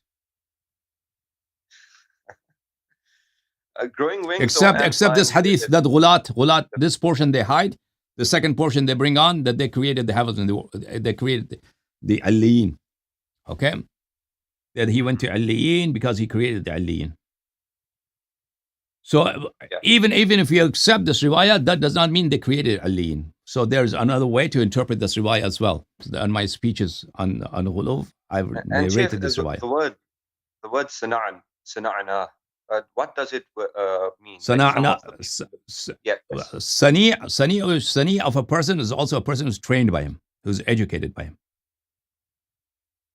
نحن صنائع ربنا والخلق بعد صنائع لنا. We have been trained and educated and taught by our Lord, and the creation, we are their guides and we teach them. Okay? Sani' al-shakhs also means a person who has been trained by him, educated by him. Yes. Sheikh, another guy was speaking about the Ziyarat, but the Ziyarat of Sayyid Hassan Nasrallah, they also say the words وَعَلَىٰ أَرْوَاحِكَ الْأَرْوَاحِ تَحَلَّتْ بِفَنَائِكَ. You know, and that's the words of Ziyarat al-Ashura. So I guess that's stupidity. And so those are not extremely, although for awam, for common people, those are quite questionable. But it's okay if somebody is buried somewhere, you give salam to him and you say, okay, I give salam to those people who are lying besides you. Although these words are from the Ziyarah of Imam Hussein alayhi salam. But if they address somebody like that, it's okay. I mean, I guess it's not as bad as some other things that Hassan Nasrallah did and believed in. And as they flagrantly preach it day long and call Khamenei Imam and he call him Imam of the time. Those are shirk. Those are real shirk. But this to address somebody, oh my Sayyid, I give salam to you, that's fine. There's nothing wrong with that technically. Unless you're considering like Imam Hussein alayhi salam. But what is really wrong, that makes Hassan Nasrallah an astray person, a munharif, that he clearly said that my Imam Zaman is Khamenei. And he believed, even if he did not say that, he believed in Wilayat al-Faqih. Wilayat al-Faqih, even if you do not say Khamenei is my Imam Zaman, you believe in Wilayat al-Faqih itself is sufficient for shirk and kufr. Yes. Sheikh, about Zubair ibn Awam, I've heard that Awam ibn Khuwaylid isn't the son of Khuwaylid and he was adopted. Is this true? So Zubair was the cousin of Rasulullah sallallahu alaihi wasallam on the account of his mother. Yes. Because the mother was the aunt, sister to Abdullah alayhi salam. Zubair's mother was sister to Abu Talib alayhi salam. Yes, but Sheikh, my question was about Awam ibn Khuwaylid. Is he really the son of Khuwaylid or not? Well, Allah knows that stuff, okay? Sheikh, whose mother cheated on her husband? Allah knows those things. Yeah, I was reading on Wikipedia, they gave a reference to Sharh ibn Abil Hadith, and it said that Awam was adopted Those things, Allah knows, okay? Those are hidden things. Unless it's a hadith from Ahlul Bayt alayhim salam, then it's just hearsay. Al-waladu lil-firash wa lil-ahir al-hajar. Yes. The son is always attributed to the husband, Yes. And you should not pay heed to rumors of fornication. Yes. My last question, I won't take much time. Can you get injected while you're fasting or not? Yeah. The injection is fine. You cannot drink, you cannot eat, you cannot look at non-mahram, you cannot touch non-mahram, you cannot listen something that's forbidden. You cannot abuse people. All these things are against fasting, but to be injected by a solution, that's fine. Okay. Jazakallah. Okay. May God bless you. May Allah bless you. Okay, let's go to TikTok. Sure. Who's the caller on TikTok, please? Brother Mustafa, open your mic. Mustafa, go ahead. Alayka salam, Mustafa. Where are you calling from, brother? I'm calling from London, inshallah. Thank you for calling, brother. Ya akhi, I have a question about taqleed. Sure. Yeah. Is it what? Can you show me hadiths that the taqleed is not wajib, inshallah? So what is wajib? What is wajib is following Ahlul Bayt alayhim salam. You understand? Yes, so I do understand that. There are myriads, myriads of ahadith, and that is Islam. And there is no Islam without that you have to follow Ahlul Bayt alayhim salam. What does following Ahlul Bayt alayhim salam mean? How do you follow them? You follow them by listening to their words, by following their words and following their examples. So you perform your salah the way they perform their salah, and the way they said, perform this way. When you're doing taqleed, you're following somebody else's word. He's not narrating to you hadith. He's saying this is my fatwa, this is hujjah for you. So what requires proof is that taqleed is permissible, that someone else besides Ahlul Bayt alayhim salam, other than Ahlul Bayt alayhim salam, they are hujjah for you. They are divinely anointed guides. If you follow them, then Allah subhanahu wa ta'ala will accept your deeds and you're off the hook. That requires proof. And that only does not have any proof. It's shirk. It's shirk billah. And it's a ridicule to Ahlul Bayt alayhim salam. That Ahlul Bayt alayhim salam time and again have said, there is no hujjah except us. We are the hujjah. And you have to listen to us. You have to follow us. You have to follow our examples. And now Shias have come up with this new thing that we are Ahlul Bayt alayhim salam's words are too difficult, we cannot understand. Although they are very simple to understand, if somebody reads it to you and explains their meaning to you, you'll understand. But no, the Shias have been taught and they have been led to believe that words of Ahlul Bayt are impossible to understand unless you study 60 years in a hawza. And then somebody else you have to follow. So what requires proof is that who else is hujjah besides Ahlul Bayt alayhim salam? Nobody else. No, there's no other imam. So what the Shias believe today, that we have to follow Maraja'iyya and their fatwas. If Maraja'iyya did not give fatwa and did not state that our fatawa are hujjah, rather they explained the hadith of Ahlul Bayt alayhim salam. If every Marja'iyya wrote a book of Sahih hadith with explanation thereof, okay, and said that, okay, my words are not hujjah, but these are explanations of these Sahih hadith, then of course that would be the way Ahlul Bayt alayhim salatu wasalam have demanded Shias to act, to learn hadith and their meanings from their ulama. However, today that is not the practice. Ulama say we are not going to narrate hadith to you because you will never understand them. And the truth is, ulama themselves, they never study hadith, and they cannot even quote a hadith and do sharh of a hadith. So they say our word is hujjah for you, and that's a calamity. And this is something taken from the Umaris. Okay. Yeah, I understand. Yeah, and then if you want a hadith on taqlid, on the hurma of taqlid, I show you a hadith. Shaykh al-Mufid narrated in his book. Which book is it? إياكم والتقليد فإنه من قلد في دينه هلك. Beware of doing taqlid, it's haram for you. Whoever does taqlid in his faith, he becomes he goes to hell. Let me see if I can find that hadith for you.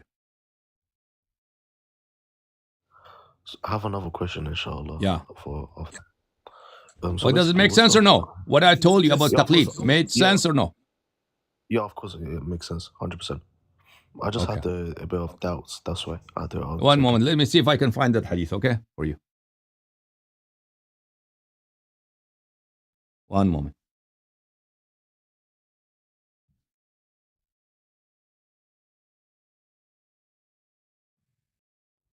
I just want to say something to the audience. Have you guys seen a scholar who can answer you right away, all your questions? Somebody's singing to you. One of the guests opened their mic. Yeah, no problem. Okay. Let me show you this hadith. That hadith by Mufid. Yeah, don't allow them to open their mics, please. This is Al-Usul min al-Kafi lil-Kulayni rahimahullah, volume number 1.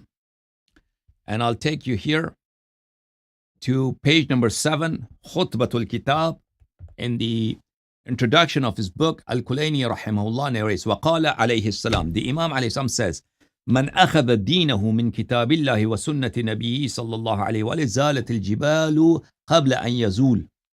Whoever takes his deen, his faith, from kitab and sunnah, mountains will perish, mountains will disassemble, but his faith would not tremble. His faith would stand steadfast and endure, and even if mountains were displaced from their roots. وَمَنْ أَخَذَ دِينَهُ مِنْ أَفْوَاهِ الرِّجَالِ رَدَّتْهُ الرِّجَالِ. And whoever gets his deens from words of people, from fatwas, from words of people, people's words will make him murtad. Because one day he is going to give fatwa according to deen, next day his fatwa will be, because he's taken it from his aql or some other source, it will be against deen. And then this person would not be on our path. Okay. This is one hadith, and there are many other hadiths to this effect. You were going to say something, brother?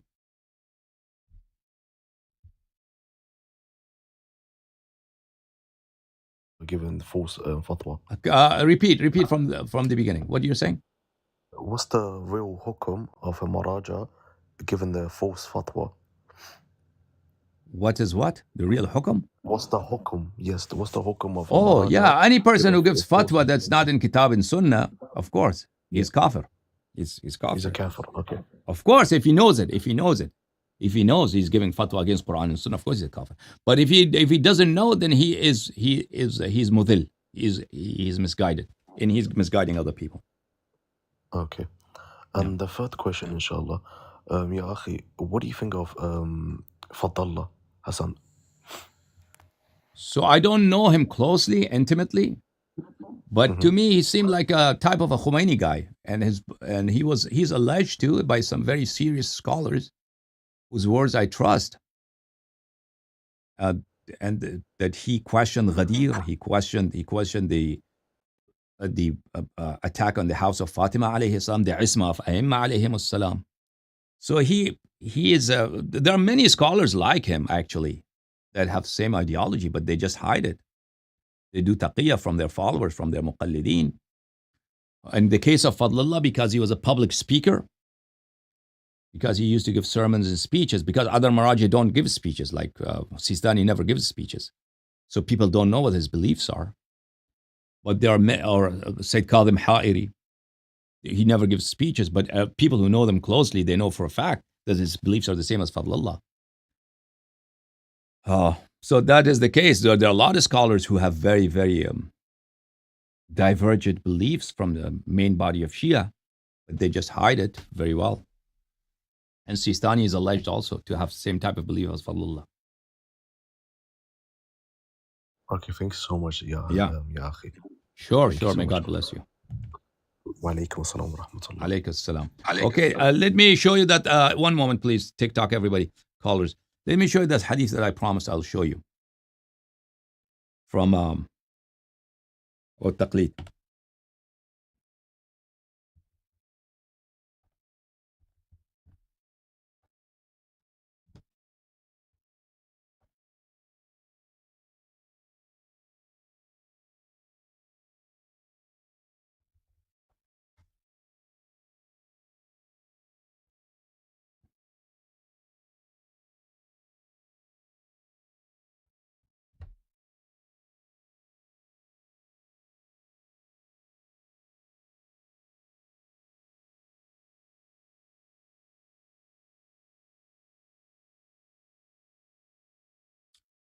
Okay. This is a book of تصحيح اعتقادات الإمامية by المفيد رحمه الله. Mufid. Okay. In this book, page number 72, he talks against taqlid. Here. So he mentions a number of hadith, amongst them إياكم والتقليد. قال الصادق عليه السلام, the hadith that I recited to you earlier from Muqaddimah of Kafi, introduction of Kafi, and then from Imam Ja'far al-Sadiq alayhi salam. إياكم والتقليد. Beware not to perform taqlid. فإنه من قلد في دينه هلك. Whoever performs taqlid in his religion, he becomes what? He becomes halak. Halak means he goes to hell, Jahannam.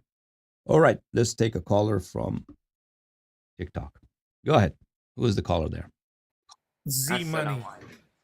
Alayka assalam wa rahmatullah. Who is the caller? Assalamu alaikum, Sheikh Allahyari. How are you doing? One person. Alaykum assalam. Z-Money first. Z-Money, go ahead. You can call me Zishan. My name is Zishan Ali. We've spoken before. I asked you a question about inheritance. Where are you calling from, Zishan? California, Southern California, near San Diego. Okay. All right. What's the question? I recently got married. My wife is a convert. We met on our way to Umrah, alhamdulillah. She likes to go to different masajid, and during the holy month of Ramadan, in her 3 years that she's been Muslim, she's used to going for Taraweeh, and she doesn't pray all 20. She likes to sit and enjoy the ambiance. As a Shia, what would you recommend I do in terms of either supporting this decision and taking her to of course, you should not support. Absolutely, you should not support. You should watch my, I think I've lectured on Taraweeh in English on my channel. So Taraweeh is an innovation. Taraweeh is an act of worship of Satan, because really it's not prescribed by Allah subhanahu wa ta'ala. You cannot come up with a prayer and consider part of Sharia that was not prescribed by Allah and His Rasul sallallahu alaihi wasallam. And that's exactly what Taraweeh is. To perform recommended prayers in the month of Ramadan is a virtuous thing, a very good thing. However, they have to be performed individually. You could perform them in mosques, that's fine, but not in congregation. The only prayers that are valid to be prayed in congregation are the 5-time prayers in the day and night. The recommended prayers in the month of Ramadan, they must be performed individually. So if I were married to a person, I would guide them. I would teach them. I will, with love, with care, with tenderness, I will tell them that this will not take you near Allah. This will not please Allah. This is an innovation. Nobody has in Islam the right to add prayers into Islam or change the instructions of the Nabi sallallahu alaihi wasallam regarding prayers. For instance, if I were to do 3 sajdas in every rak'ah, obviously Common sense would tell me that two rak'ah and Yeah. two sajda compared to 3 sajda or 4 sajda. Which one is better? I would say 4 sajda is better. But I'm not allowed to do that because we have to pray to Allah. We have to invoke Allah. We have to remember Allah the way Allah wants us to remember Him. The way Allah wants us to talk to Him and pray to Him and beseech Him. And that's the etiquette. That is the adab of prayers of Islam that Allah taught us. This is the way I want you to address me. This is the way I want you to pray to me.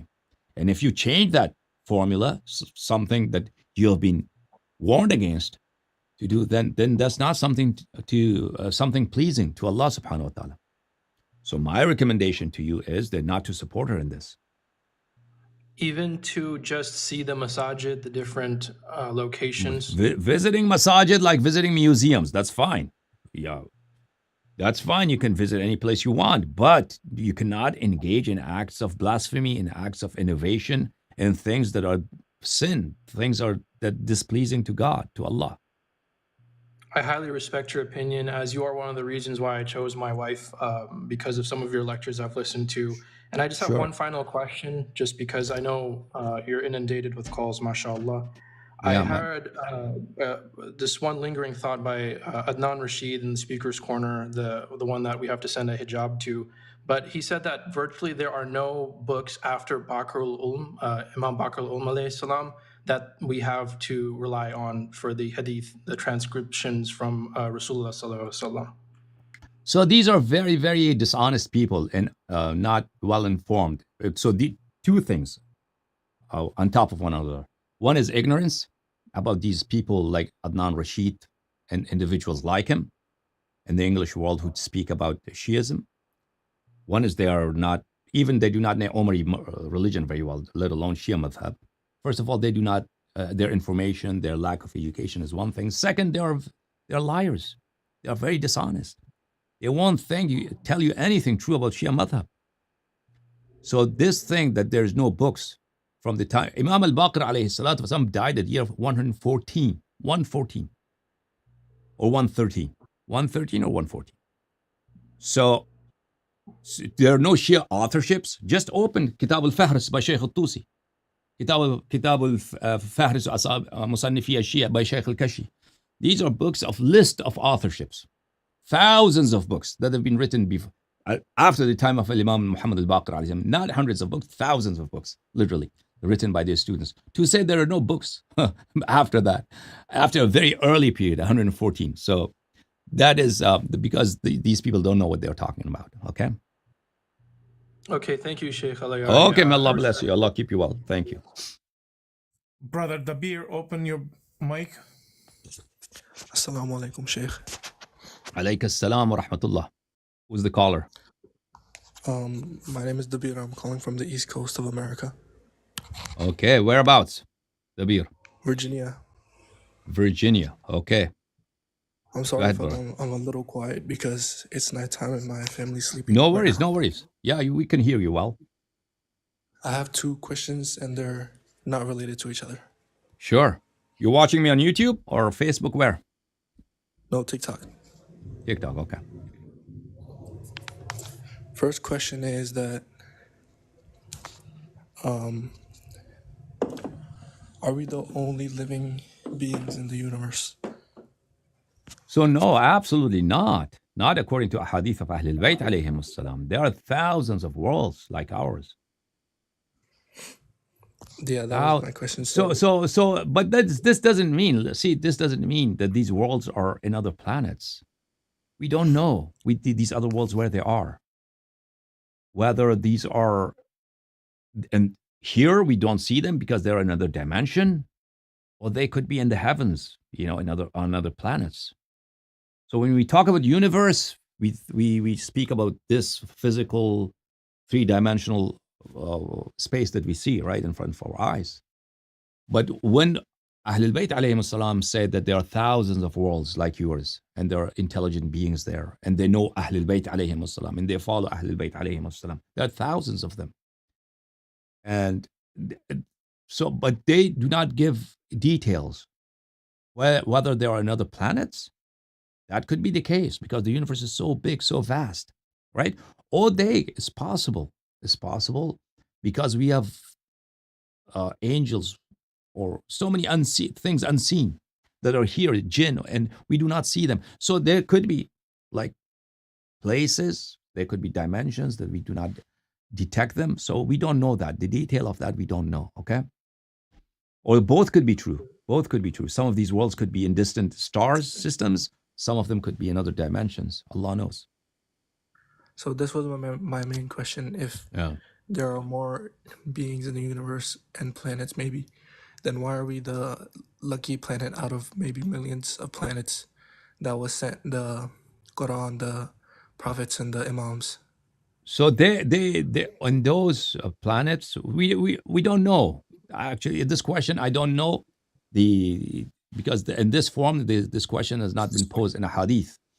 And to assume that we are the lucky ones, I don't know if we are the lucky ones, because these other planets they know our imams alayhim salam, and they know the enemies of imams alayhim salam, and they curse them.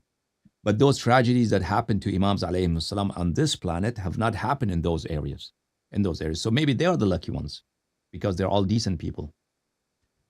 And they're not inflicted with all the trials and tribulations that we human beings here on earth undergo, such as having shaitan always tempt us to do the wrong things, and such as so many human beings being worse than shaitan, and so many ways to go astray in this life. So from a hadith, it seems like in those places, they're not like here, like earth. They live more harmonious lives than we do. Yeah.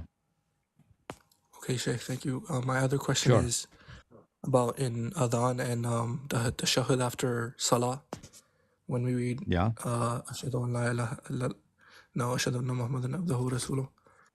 And after that, some Shias, they read Ashhadu anna aliyyun waliyullah. Is this an innovation in Islam? So, Hadith of Ahlul Bayt alayhim salam says that tashahhud does not have a set formula.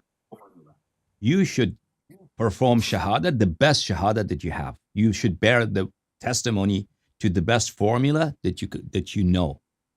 So that has been left to your discretion, the best that you know. However, there's hadith, if you just say shahadatain, that suffices, that's enough. But also, the hadith says that if the best shahada that you know, you should deliver it during your salah. So the best shahada that we know is shahadatain. And also, if we also mention the name of the first Imam alayhi salam, that's very good. The third Imam, the fourth Imam, Fatima Zahra salamullah alayha, all 12 Imams alayhi salam, if you want to mention them, there is no prohibition against that. Rather, there's an encouragement to that effect, because the Imam alayhi salam said, you should use the formula that you know the best, because tashahhud does not have a set formula. All my words clear to you? Formula means the syntax, the words.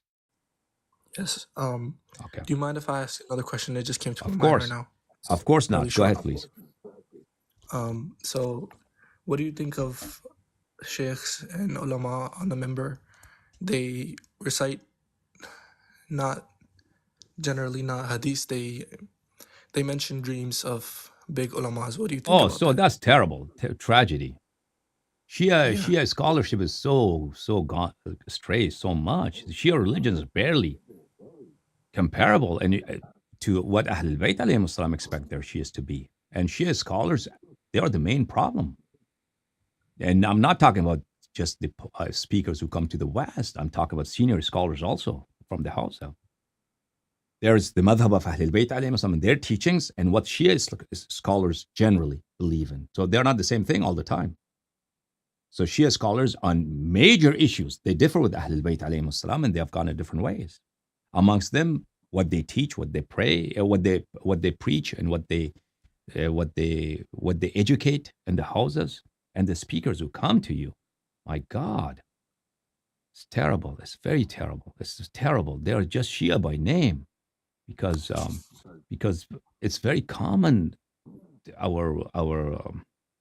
manabir and the speeches, they are a mixture of Sufism and political issues and stories of Sufis. They way supersede and surpass the amount of. There's no true hadith of Ahlul Bayt alayhim. Some of these scholars know and they could quote, really. So it's terrible. It's a tragedy. It's very tragic. Okay. Yeah. I'm very thankful of talking to you. You Oh, are sure. doing My pleasure. My very pleasure. great May work Allah for bless you. the dunya. Yeah. May Allah bless you. May Allah forgive you everything, inshallah. Same to you, sir. Thank you. May Allah bless you. All right. Assalamu Okay. Alaykum salam. Who is the next caller? Ibn Hazrati. Ibn Hazrati. Brother, open your mic. Assalamu alaikum. Alaykum salam wa rahmatullah. Who's the caller? It's Ibn Hazrat. You can just call me Amir. Amir. Where are you calling from? Yeah. Ontario, Canada. Ontario. Thank you for calling, brother. Go ahead. Yes, Sheikh. I don't really follow up with your content, but I've seen people accuse you of insulting our mashayikh and our ulama. Me myself, I don't associate with ulama like Islam. So though that's they call criticism, they call it insult. So if you say, for instance, Sistani has gone astray on this matter or in his beliefs, we do not know his belief system because he never expresses beliefs about imama, about the burning of the house of Zahra salamullahi alayha, or Khomeini believes in wahdatul wujud, which is kufr. So that to them, because they cannot respond with logic, they cannot respond with reason, they cannot respond my evidence with evidence. So for them, to the comfortable thing, the easy thing, is to accuse me of cursing. I do not swear at people. Yeah, that's the thing. Yeah, I do not swear at people. But this is because not now, but a few years back, I had a Farsi channel, and that was the time when people used to watch satellite TVs more than they do now. And I was the most prominent. I had the most prominent Shia Farsi religious show in the world. But then it was too much work. The work was overwhelming, running channels and then doing shows every day, and funding was also scarce. So this channel is not active no more. But at that time, so there was the Iranian government had dedicated a budget in order to engage in propaganda against me. And I didn't have the budget to obviously counter them because they have lots of money. Their resources are unlimited.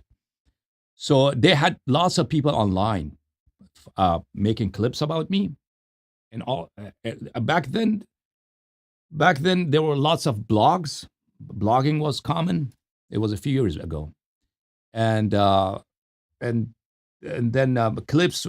There were various websites. YouTube was not that big back then. Facebook was not that big also, but there were other ways to propagate. There were other sites that forums. There were public forums where people used to chat and whatnot. So they used to spread a lot of lies about me. That Allahyari, he curses people, and that's why they said. So that's the truth of the matter. It's a big lie. It's a big lie. So, to make it more clear, for example, I recall, because I watched your Farsi shows. My English isn't the best. So I remember you had like a whole show dedicated to a group Dajjaliya. You regarded them as Dajjaliya. Wouldn't you see that as an insult? That's a hadith of Ahl al-Bayt alayhim. That's very good. Let me show you the hadith of who are the Dajjaliya.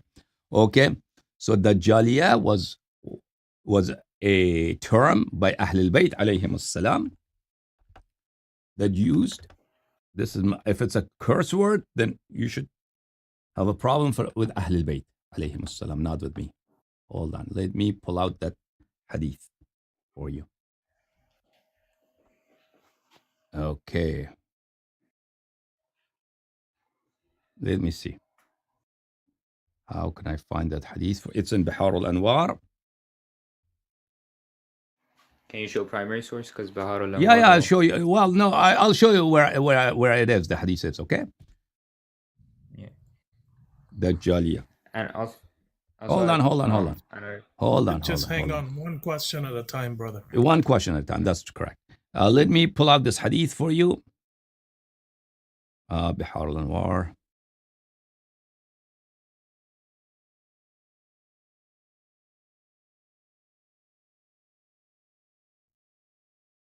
Ooh.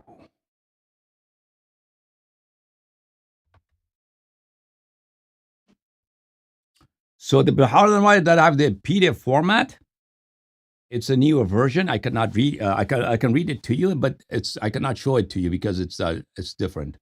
The paging is different, and I cannot really find it right now. But I'll read it to you. The hadith, anyways. The hadith says, "Bismillah ar-Rahman ar-Rahim. فأيما راية خرجت ليست من أهل بيتي فهي الدجالية. بلى. فمثل أهل بيتي في هذه الأمة كمثل سفينة نوح عليه السلام من ركبها نجا ومن تخلف عنها هلك." The example of my Ahlul Bayt in this ummah is like the ark of Noah, Nuh alayhi salam. Whoever embarked on the ark of Nuh alayhi salam, he was saved, and whoever remained behind, he was drowned. وَمَثَلُ بَابِ حِطَّةٍ فِي بَنِي إِسْرَائِيلِ. Ahlul Bayt alayhi salam is the gate of forgiveness in Bani Israel, like the gate of forgiveness in Bani Israel. Whoever entered the Babi Hitta, the gate of forgiveness, he was forgiven. فَأَيُّمَا رَايَةٍ خَرَجَتْ لَيْسَتْ مِنْ أَهْلِ بَيْتِ. Any revolt that is carried out, any uprising that's carried out, that's led, and its leader is not from my Ahlul Bayt alayhim salam, فَهِيَ الدَّجَّالِيَة. This is Dajjaliyah. This revolution, this uprising, this revolt is Dajjaliyah.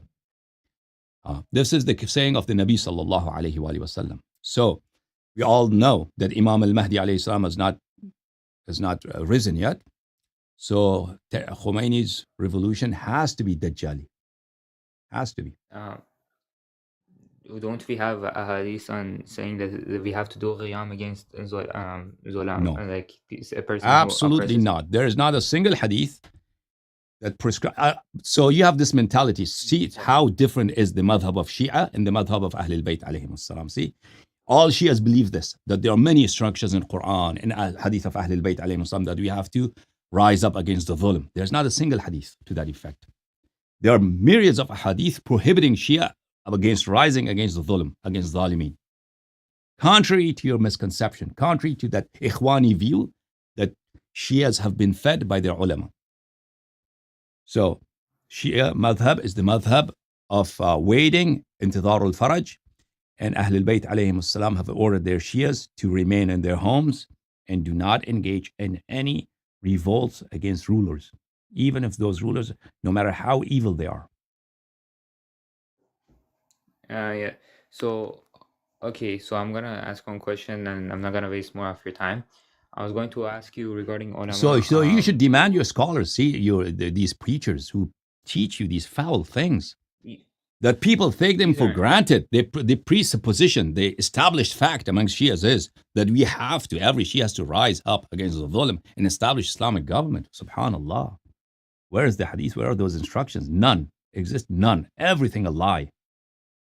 For decades, Shias have been, all these lies, that has permeated every aspect of Shia preaching and Shia literature. Everything lie. Isn't that amazing? Yeah, Sheikh, to be clear, I'm not saying that you believe that, but that is the mindset of most Shias. Vast majority of Shias, especially in the West, especially those Shias who are religious. They think that's the instruction of Ahlul Bayt alayhim salam. Whereas the instruction of Ahlul Bayt alayhim salam is to the contrary. Okay?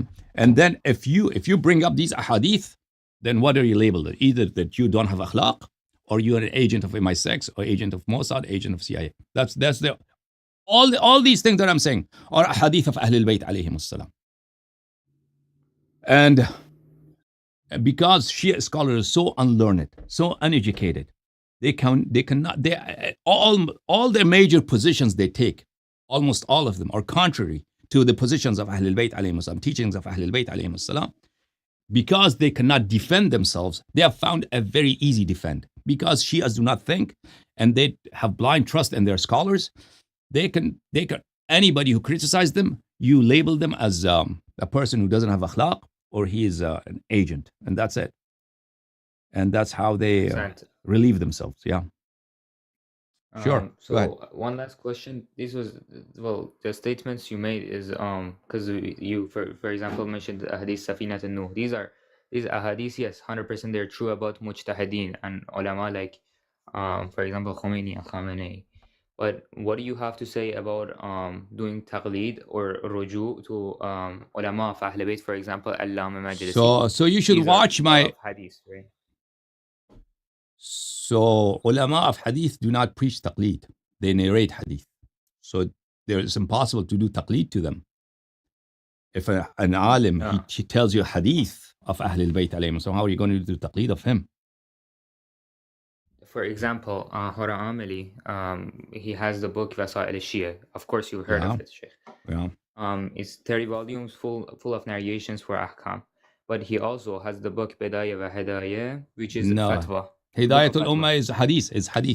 Hidayatul Ummah is hadith. Hidayatul Ummah ila ahkam look, I show you here. Hidayatul Ummah ila ahkam al-a'imma alayhim. It's all hadith. All of it is hadith. Hadith. All of it is hadith without the chains of narration and selected hadith, not as detailed as Wasail al-Shia. Okay? So you're saying, what about the hadith of, for example, Imam Baqir telling Abban to go and give fatwa? Yeah. So Abban was not a mujtahid. Abban was a muhaddith. And this is the, what should I say, the utter and abject ignorance of Shia scholars, that they do not know that the literal meaning of fatwa is to answer, is not to give a ijtihadi decree today, which has become commonly understood from the word fatwa. At that time, the word fatwa was often used in its literal sense. يَسْتَفْتُونَكَ عَنِ الْكَلَالَةِ قُلِ اللَّهُ يُفْتِيكُمْ فِي الْكَلَالَةِ. Allah gives you fatwa about kalala. Allah is mujtahid, mufti. Allah is giving in several places in Quran. Allah says Allah gives fatwa. These are words used in their literal senses.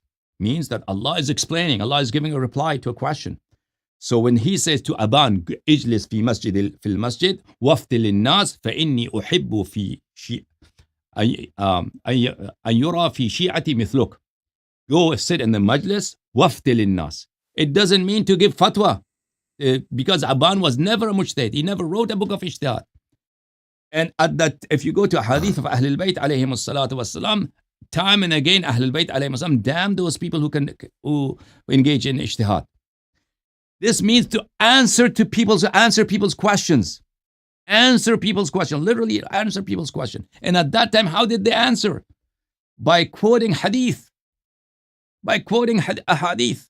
So when he says go and sit in the masjid, it means that go and answer people's questions, and people are asking questions because he's a narrator of hadith. He will say, Rasulullah sallallahu alaihi wasallam said so and so, Imam Amirul Mu'minin said such and such, Imam Ja'far al-Sadiq alayhi salam said such and such, and that was his fatwa.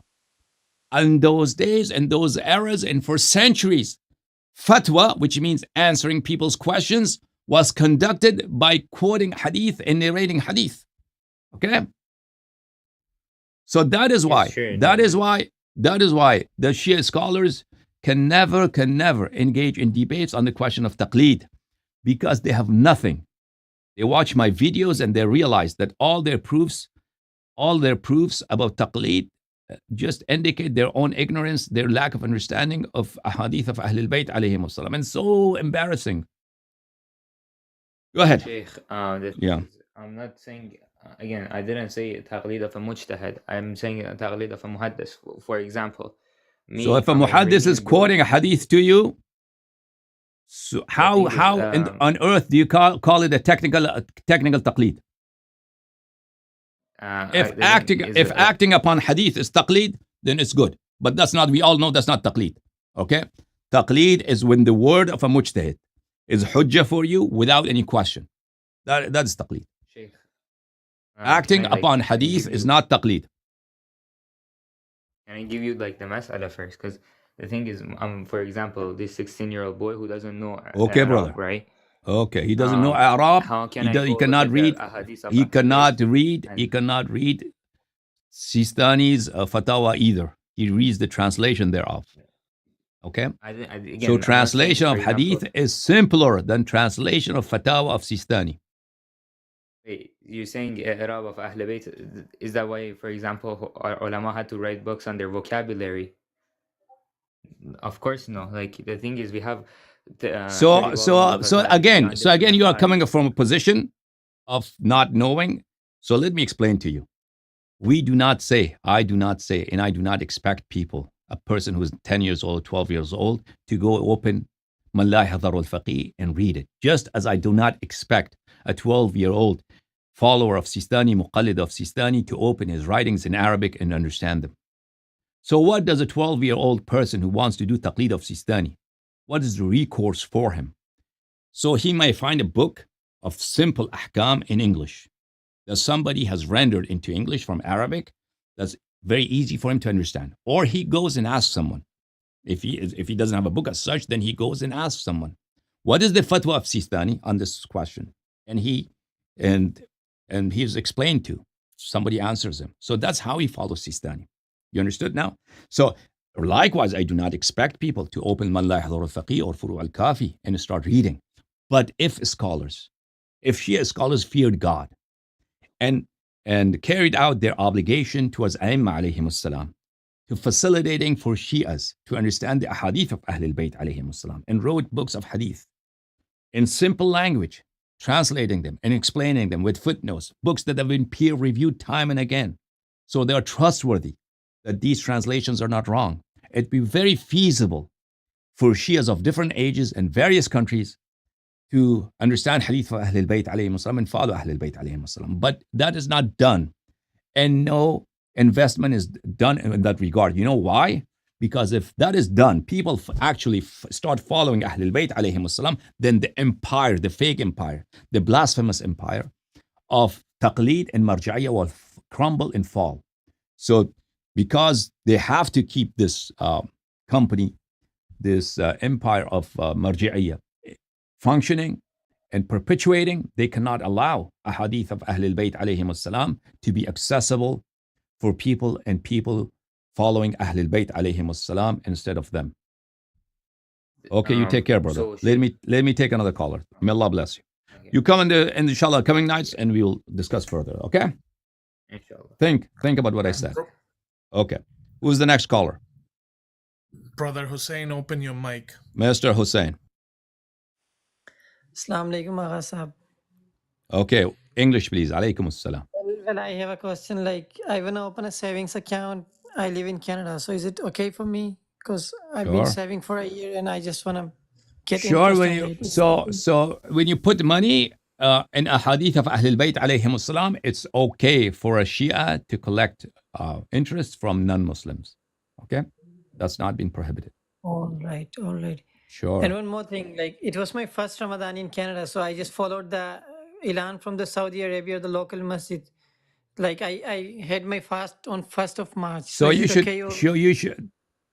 should fast on the first day of Ramadan, when it's the Ramadan crescent has been seen the night before. That could be, you can observe yourself or you can ask people who are reliable. Local masjid, if a lot of people tell you that we saw the moon, that's fine. But just because Saudi Arabia announced, it doesn't have any credibility. All right, that's it. Okay, thank you so much, sir. May Allah bless you. Next caller, please. Brother Saucy, open your mic. Brother Saucy, what is your name? Hello, assalamu alaikum. Yes, alaykum salam. Who's the caller? Tayyib Abbas.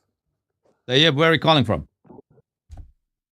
I'm calling from Lahore. Can we speak English or Urdu? Yeah, English, please. Sure.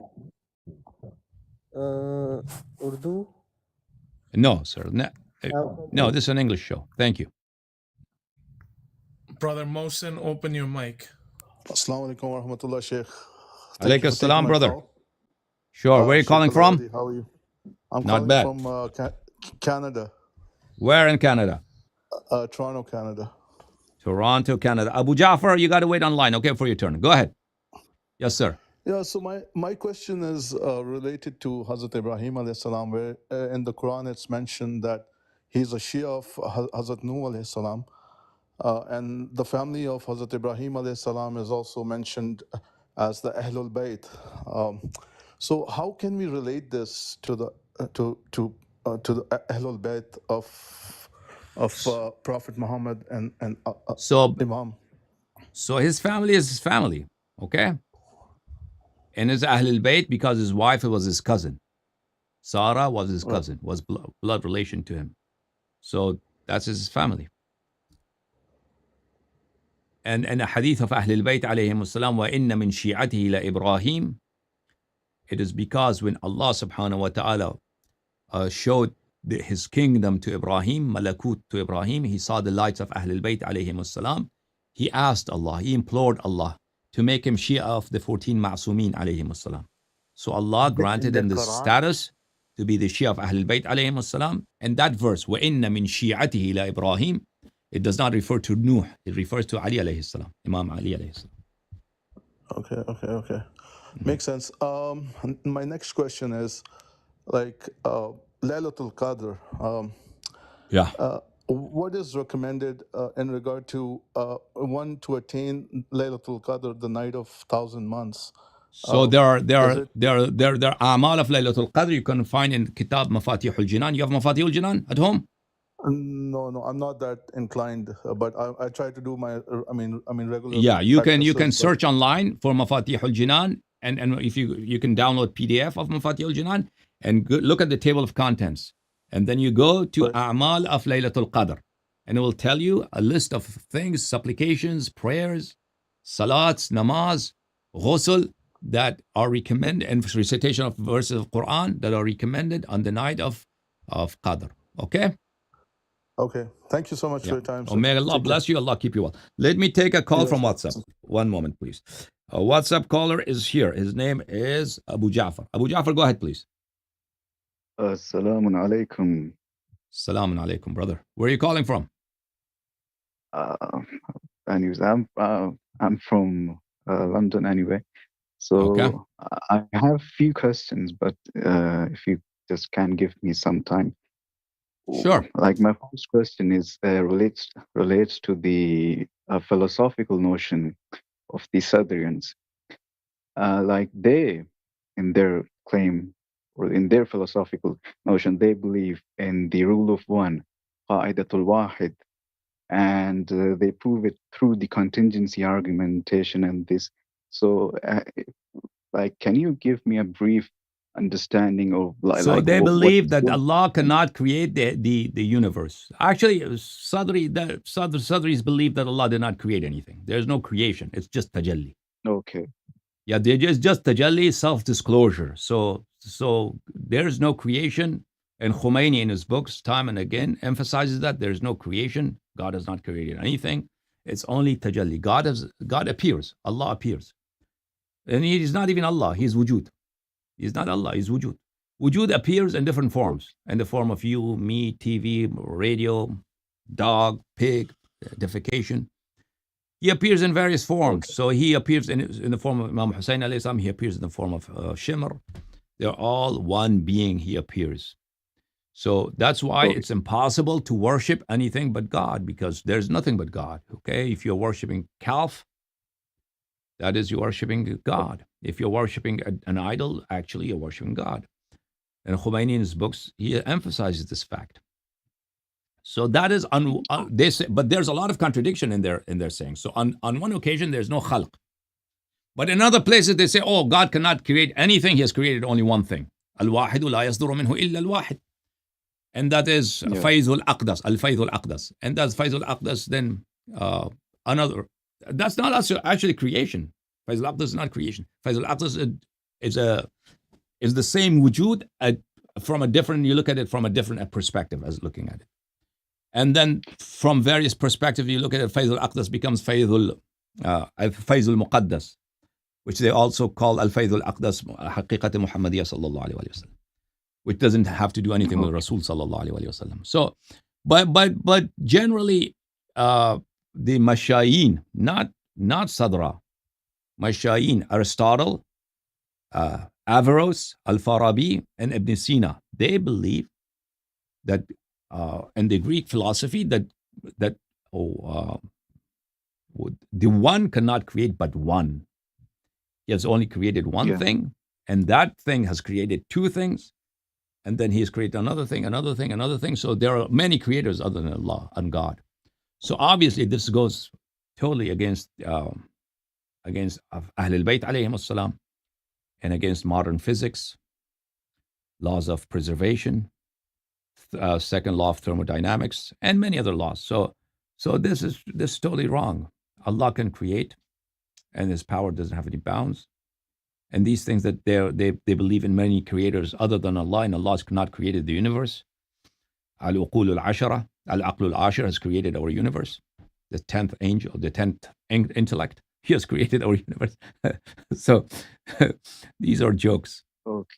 If you just allow me, my second question would be like it relates to the marginalization of our scholars. Like if we go back to the history and if we see like in the 4th century and in the 3rd century, like Shaykh al-Najashi and Shaykh al-Tusi wal-Ghaddairi, they used to basically like marginalize many companions of the Ahl al-Bayt Imams, like Mufaddal ibn Umar al-Ju'fi and Muhammad ibn Sinan and their likes. And even Mufaddal, for example, they have said he was Waqil annahu kana Khattabiyan, he was a Khattabi.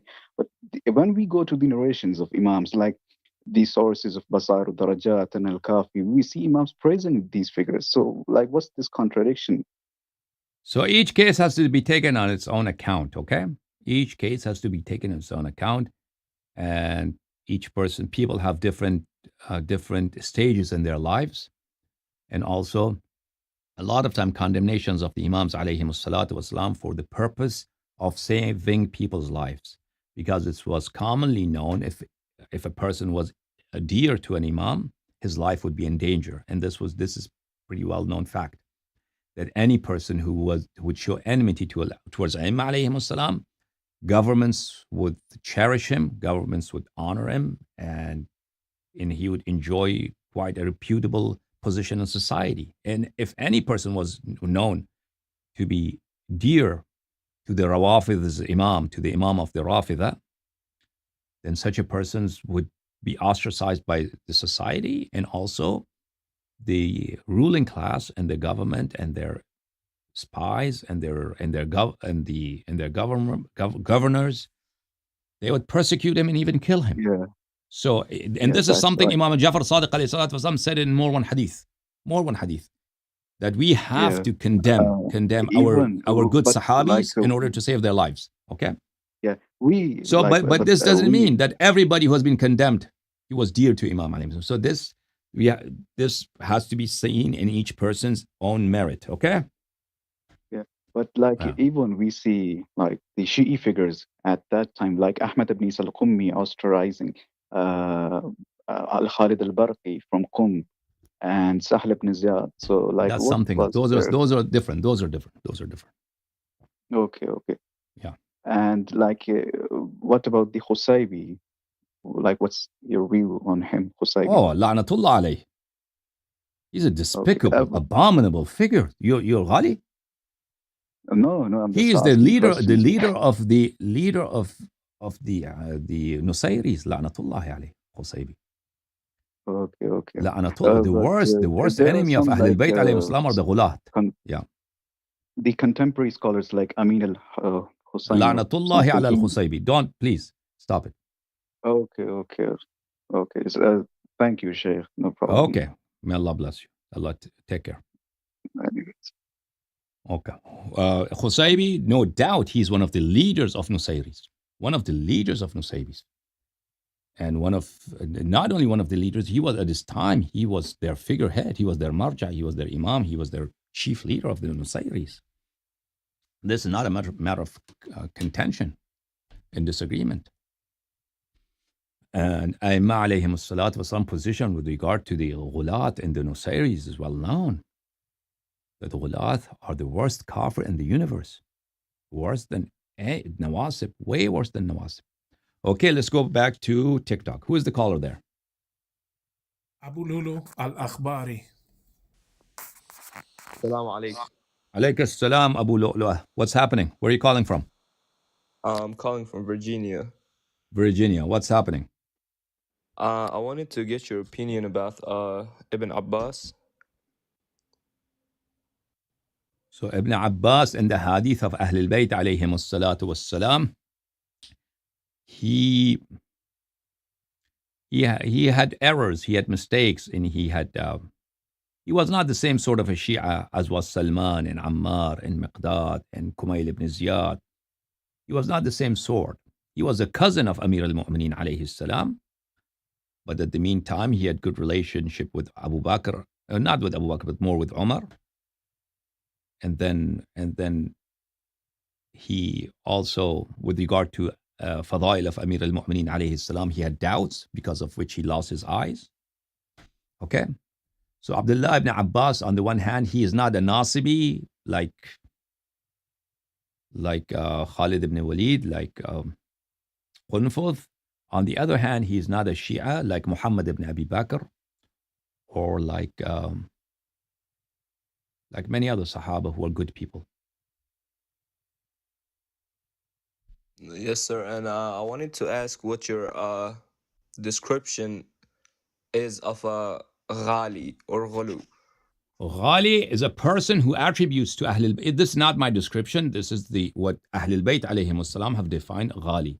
A person who attributes to Ahlul Bayt alayhim as-salam something that they have not claimed, that they have not attributed that thing to themselves.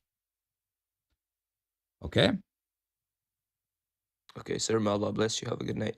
Thank you, sir. Okay, who's the next caller? Brother Najibullah. Mr. Najib, what's happening? Where are you calling from? Assalamu alaikum, Sheikh. Do you hear me? Alaikum salam, brother. Okay, thank you so much, first of all, for your time, for your helping. And my pleasure. I have two questions. Sure. I'm calling from Canada. Yeah. Okay. One, about the gambling, like betting online. And gambling is haram. And about the lottery.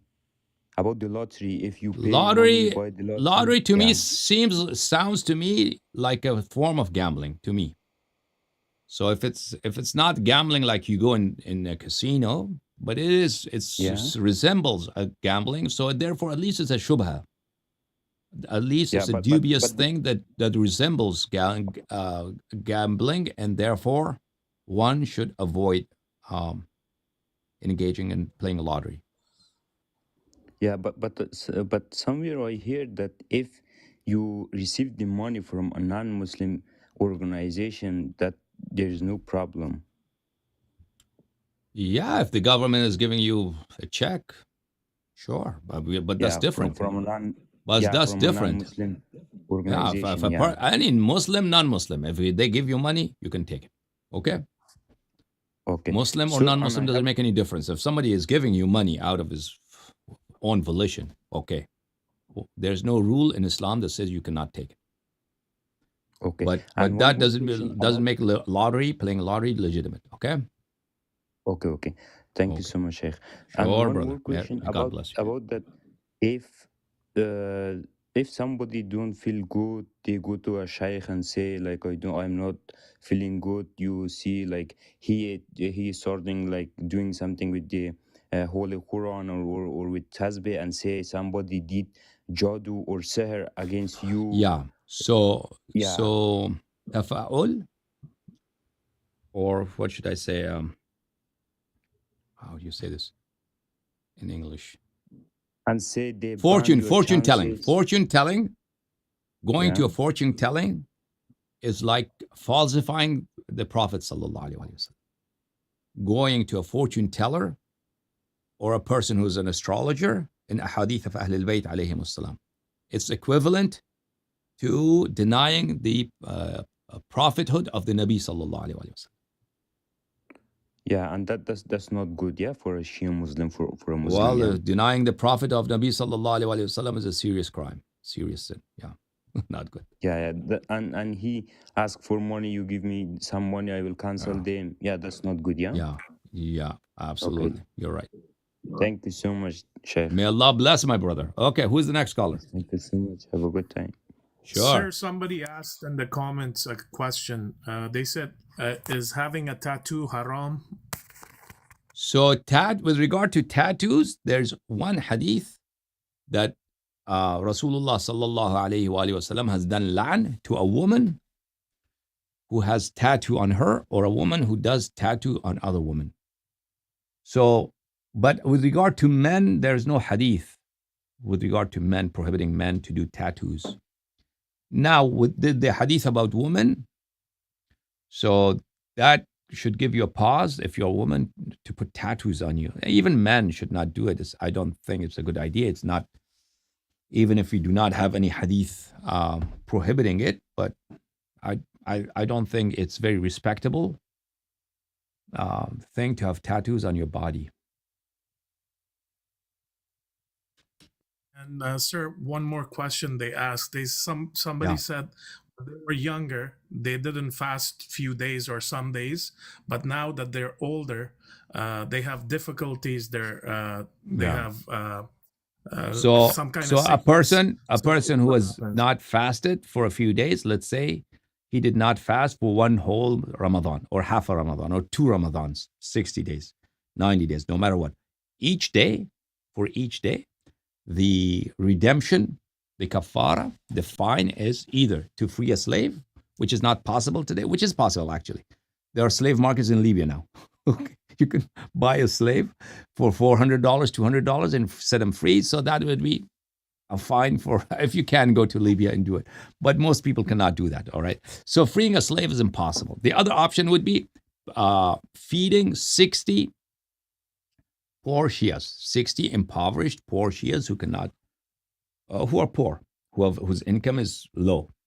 So, and that feeding them means that you provide about 820 or 850 grams, less than a kilo of food to them of them. So that's times 60. So that times 60, 850 grams times 60 is about 52 kgs, 52 kilos of food per day. And then one day you have to do qada. So that is the fine that you have to carry out, kafara, and one day is qada for each day. And if you could, but which kind of food is that? Could be flour, which is the cheapest flour, bread flour. So there are families in Afghanistan, in those countries who are poor. In those countries, you can buy flour. It was very, very cheap, maybe 5 cents a kilo. I'm not sure. 52 kilos would be about maybe $2, $3. That will cost you per day, fine of per day. Times that's for each day, times 30. That one Ramadan is 30. So let's say $3 times 30. For $100, you can pay off the fine of 1 month of Ramadan. And then you have to, 30 days, you have to perform the qada. And then if there are 2 Ramadans, 3 Ramadans, you can, then you have to calculate all of that.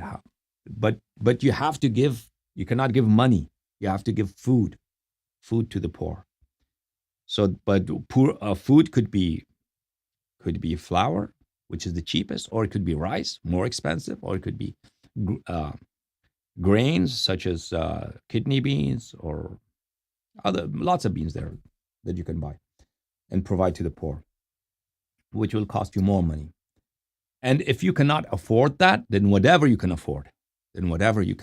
So I cannot afford feeding 60 people, but perhaps I can afford feeding 30 people, 20 people, 10 people. So if whatever I can afford, I should do that. But if you cannot afford anything because you're broke, you're homeless, you're on the street, no money, no dinero, so in that case, just say astaghfirullah. Say, oh Allah, forgive me. And then you have to perform the fast, the qada fast also. But if you're so old now, so weak now, that you cannot do the qada either, then you have to, for each day of not being able to do qada, you have to pay kafara, same kafara of 850 grams of food. I hope that you understand that, and calculation would be easy for you. So all of this is present in the hadith of Ahlul Bayt alayhim as-salatu was-salam, in the book of Al-Kafi, Kitab Wasail al-Shia, Man la yahdhur al-faqih, in many books. These rulings are not questionable. Yeah. Okay. Any other Who's the next caller, brother? Muhammad Hassan. I can't see the name. Hang on a second. Muhammad Hussein. Muhammad ibn al-Hassan. Muhammad ibn al-Hassan al-Akhbari. Assalamu alaikum. Alayka assalam wa rahmatullah. Where are you calling from? US. Where? Washington. DC or state? State. Okay, brother. What's happening? I had a question. Sure. What is your opinion on the book Masharik Anwar al-Yaqin? Oh, no. By Rajab al-Bursi? So most of it is good. Most of the narrations are good. I'm not saying it's credible, but most of the narrations are not, the content is not wrong. The content is okay. Just a few spots, a few phrases that could be interpreted as ghulu or could be interpreted For example, on correct grounds. I've seen a line that says "Ana al-Abid, Ana al-Ma'bud, Ana al-Shahid." Yeah, those things are not. Those things. Yeah, those things are not correct. Yeah. Amir al-Mu'mineen alayhi salam is not the Ma'bud. So that's obviously ghulu. So Masharik al-Anwar, it's a hadith, mostly do not have any source at all. He doesn't mention where he gets them from. And he is not a scholar who lived a long time ago. He's only a few centuries back. So he should have mentioned where he's getting from is a hadith. So we do not know what his sources are. For instance, the Khutbatul Bayan. Khutbatul Bayan is not in his book, but I'm giving you just an example. Khutbatul Bayan, which is cherished by Ghulat, it appeared only in the 12th, 13th century in the Kitab Ilzam al-Nasib of Ha'iri. And he narrates it, only 3 versions of Khutbatul Bayan. One comes from Ibn Talha al-Shafi'i, from Umaris. One of it doesn't have any sanad. The other one is also from Umaris. So because he mentions his chain of narration, his sources, we know it's not a Shia hadith. It's a Sufi hadith from Umari sources. But Masharik al-Anwar, he doesn't mention anywhere. Does he get them from? Is it from Ismailis?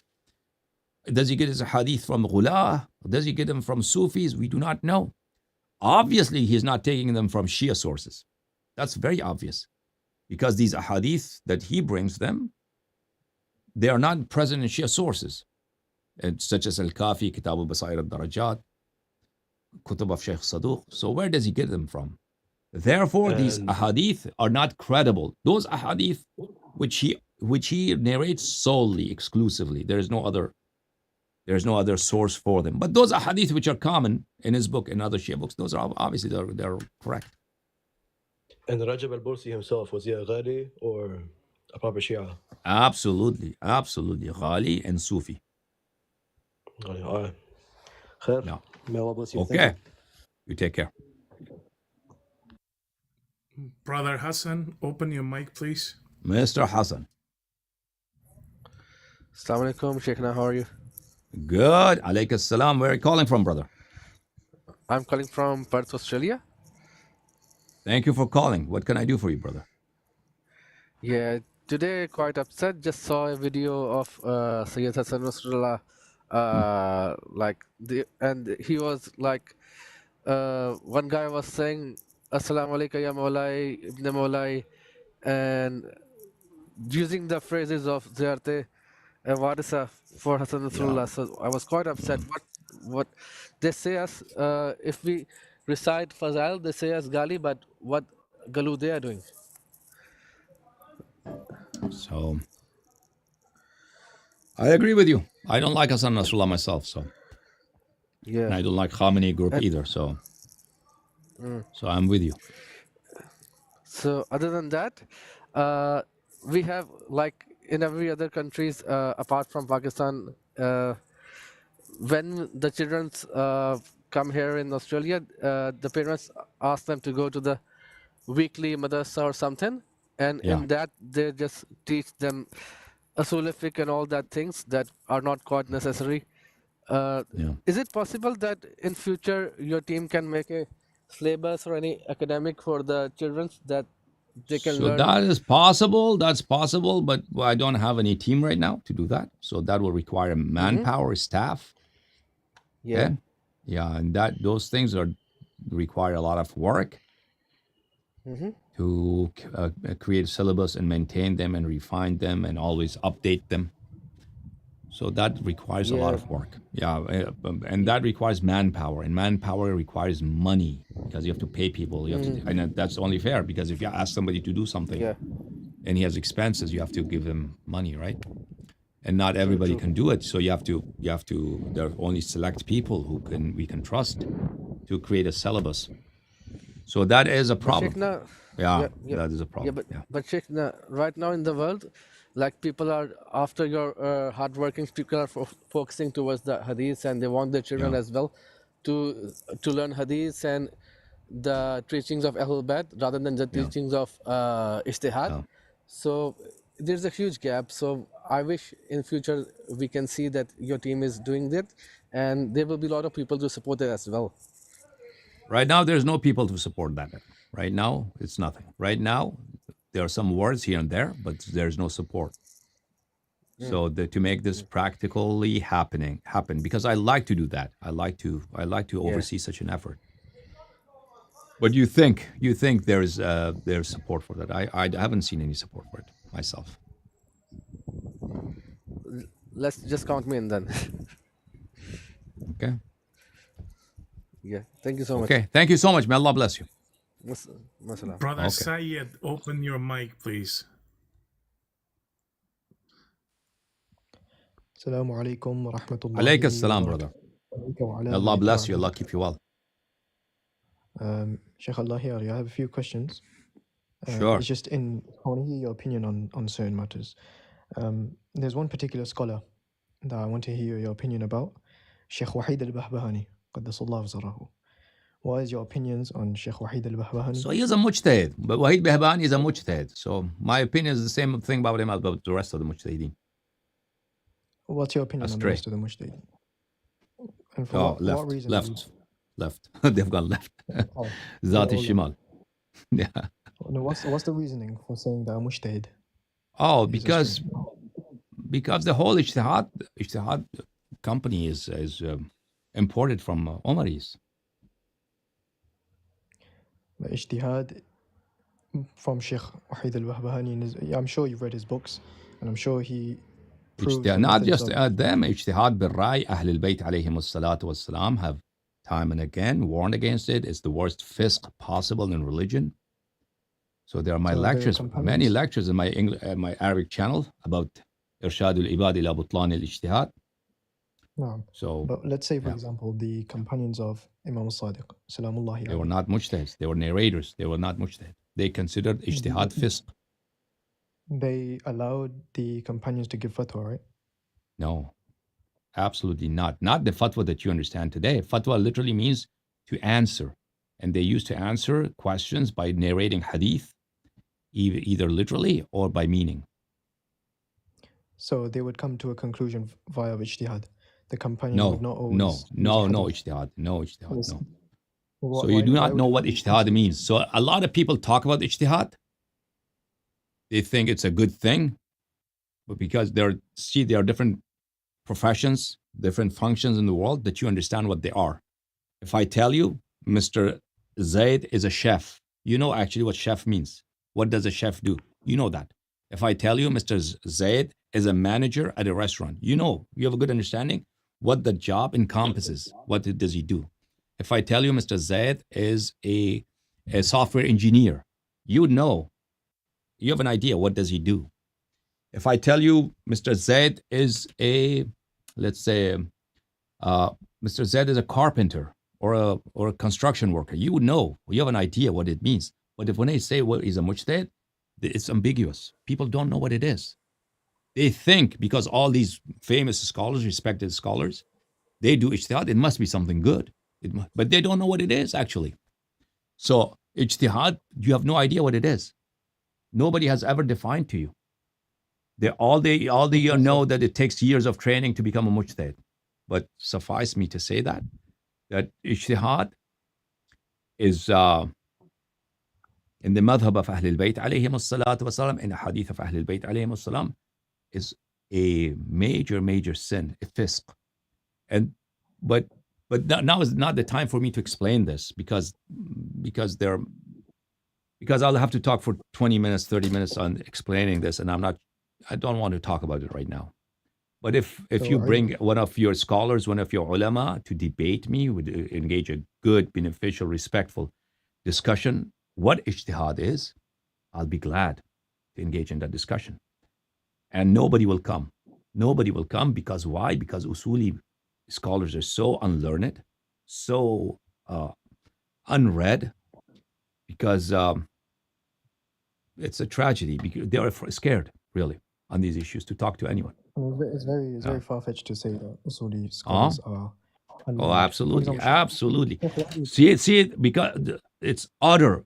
They do not know basic things. And now this. I would shock you. Probably you will find it hard to believe when I tell you ijtihad in the madhab ahadith of Ahlul Bayt alayhim as a major sin, right? When I tell you that. And now you compare that to why all these scholars are doing ijtihad then. So that will, obviously, that's a big, either I'm mistaken or they are mistaken, right? That's it.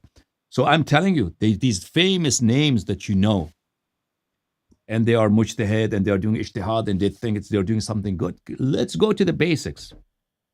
Believe me, like all those ashab of Musa alayhi salatu wassalam, who saw all the miracles of Musa alayhi salam, yet they prostrated before a calf, before an idol, and left Harun alayhi salam alone.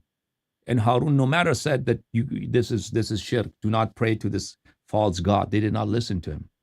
So you could think, well, how could this happen? All these people who saw miracles of Musa alayhi salam, how could they abandon him? The same thing I'm telling you now. Do not follow the dalil, follow the proof, follow the sayings of Ahlul Bayt alayhim salam. Just because something is popular amongst Shia scholars, it does not necessarily mean that this is the instruction of Ahlul Bayt alayhim salam also. Just wait for a second and look at what Ahlul Bayt alayhim salam have said about ijtihad. And whether that ijtihad, in that sense that Ahlul Bayt alayhim salam have condemned, Shia scholars practice it or not.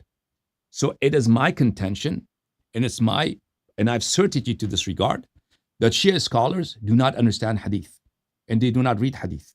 And Shia hadith is totally abandoned. And ahadith are clear on the subject of ijtihad, condemning it to be haram. And I have a whole series, I don't know, many speeches in Arabic many years ago, Irshadul Ibad ila Butlan al-Ijtihad, that you can, if you know Arabic, you can watch. And I'm sure scholars in Najaf have watched it, but I've never heard any refutation on the subject. And they'll never be able to refute. Their only refutation will be, oh, Allahyari is jahil, or Allahyari is an agent. That will be the only refutation.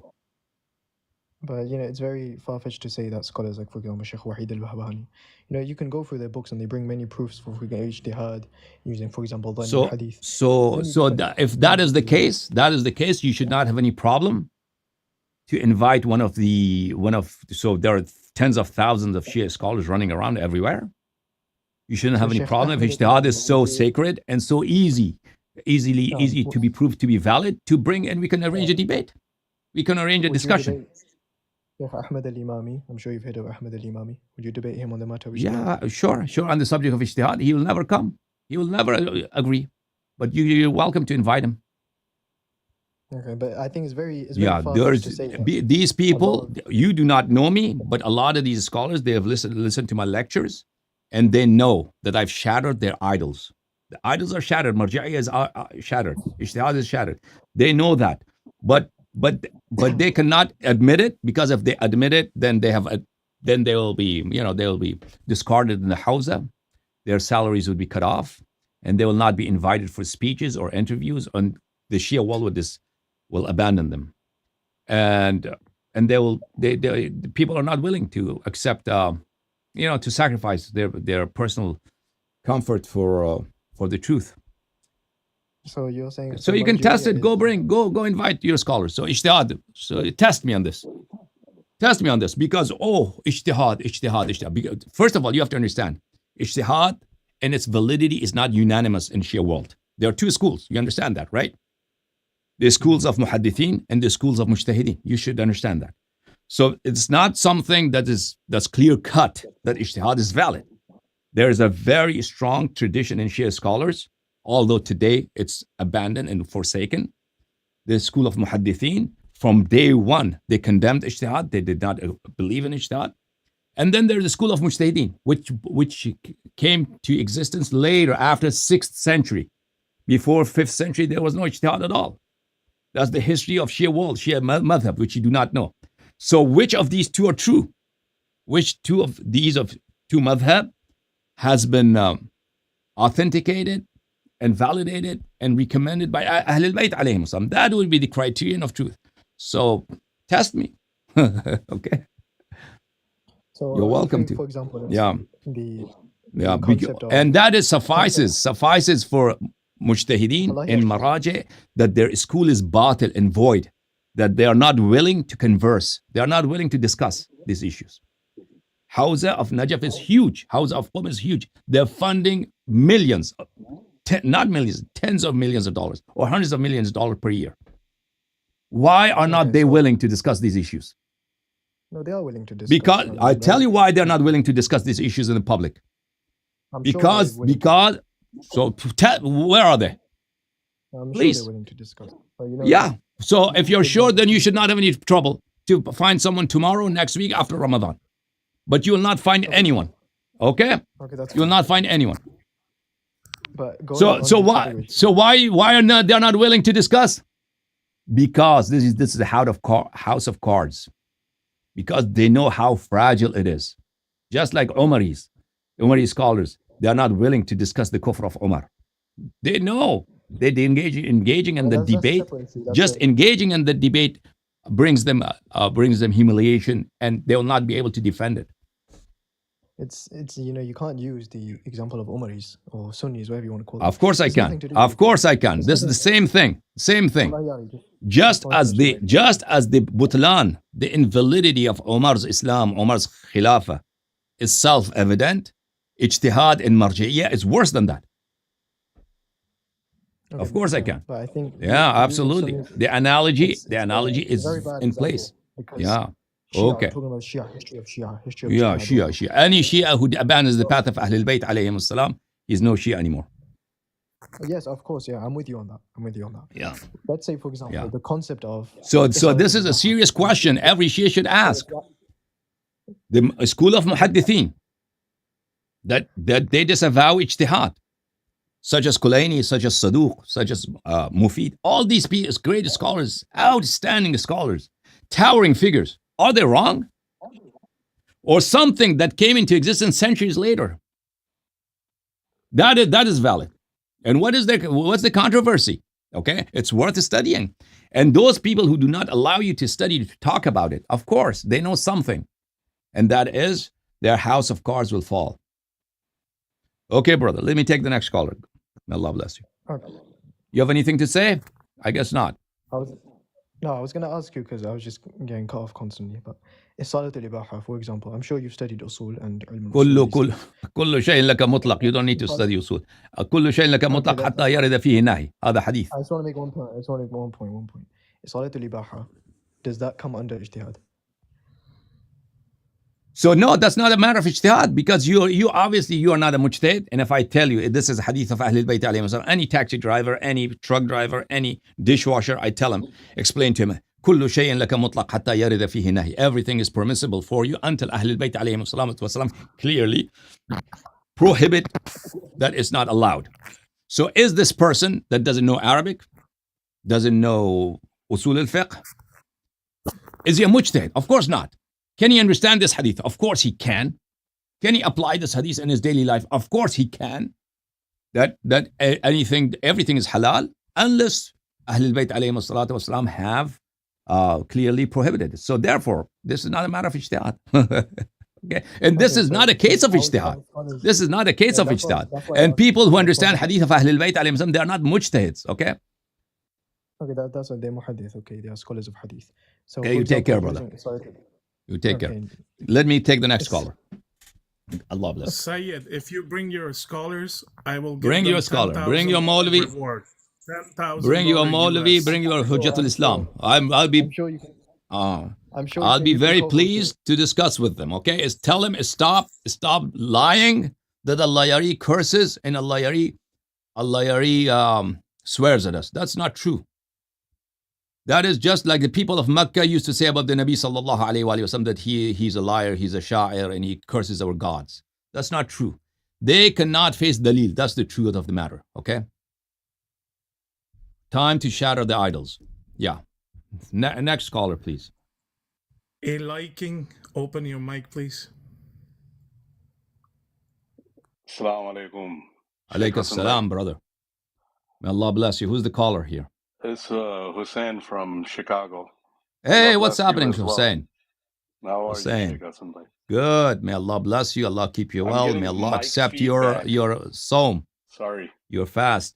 Ya Ali Madad. Ya Ali Madad. Mawla Ali Madad. Salamullahi alayk, ya Ali. May Allah also bless you in this month of Ramadan. Thank you. My question, I think I asked you this, but I'm still thoroughly confused with in Al-Kafi, Volume 4 for the Book of Zakat. So I just need clarification on my obligatory Zakat versus benevolent assistance. And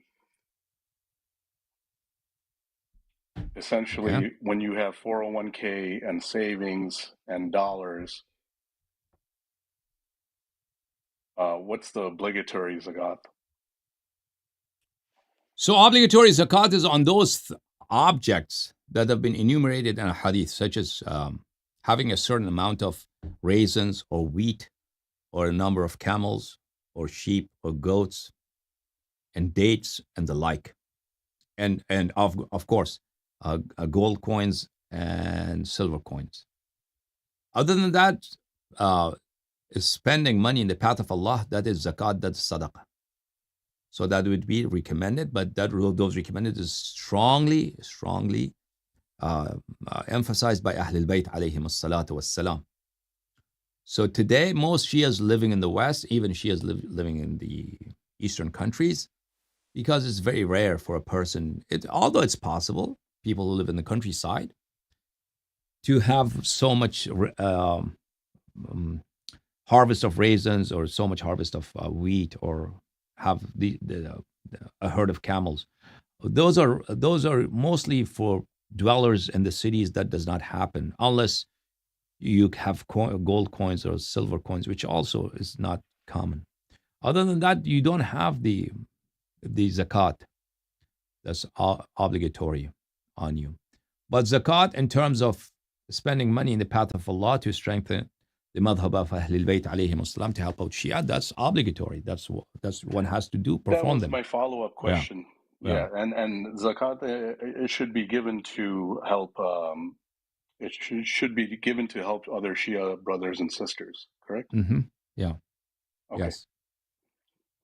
Thank you very much. May Allah bless you. Allah keep you well. And those hadith are numerous, that you should spend money and helping the good causes as well as the poor. Thank you, brother. May Allah bless you as well. Thank you so much. Brother Abu Zar, if you allow me, shall we end the session now? You're the boss, sir. Anything you say. If you have any important call, I'll take it. Otherwise, we'll... I have 4 callers. It's up to you. Whatever you want to do, sir. Let's see. Okay, well, we'll take a couple callers. Go ahead. Yeah. Okay. Arshad Hussein, brother, open your mic.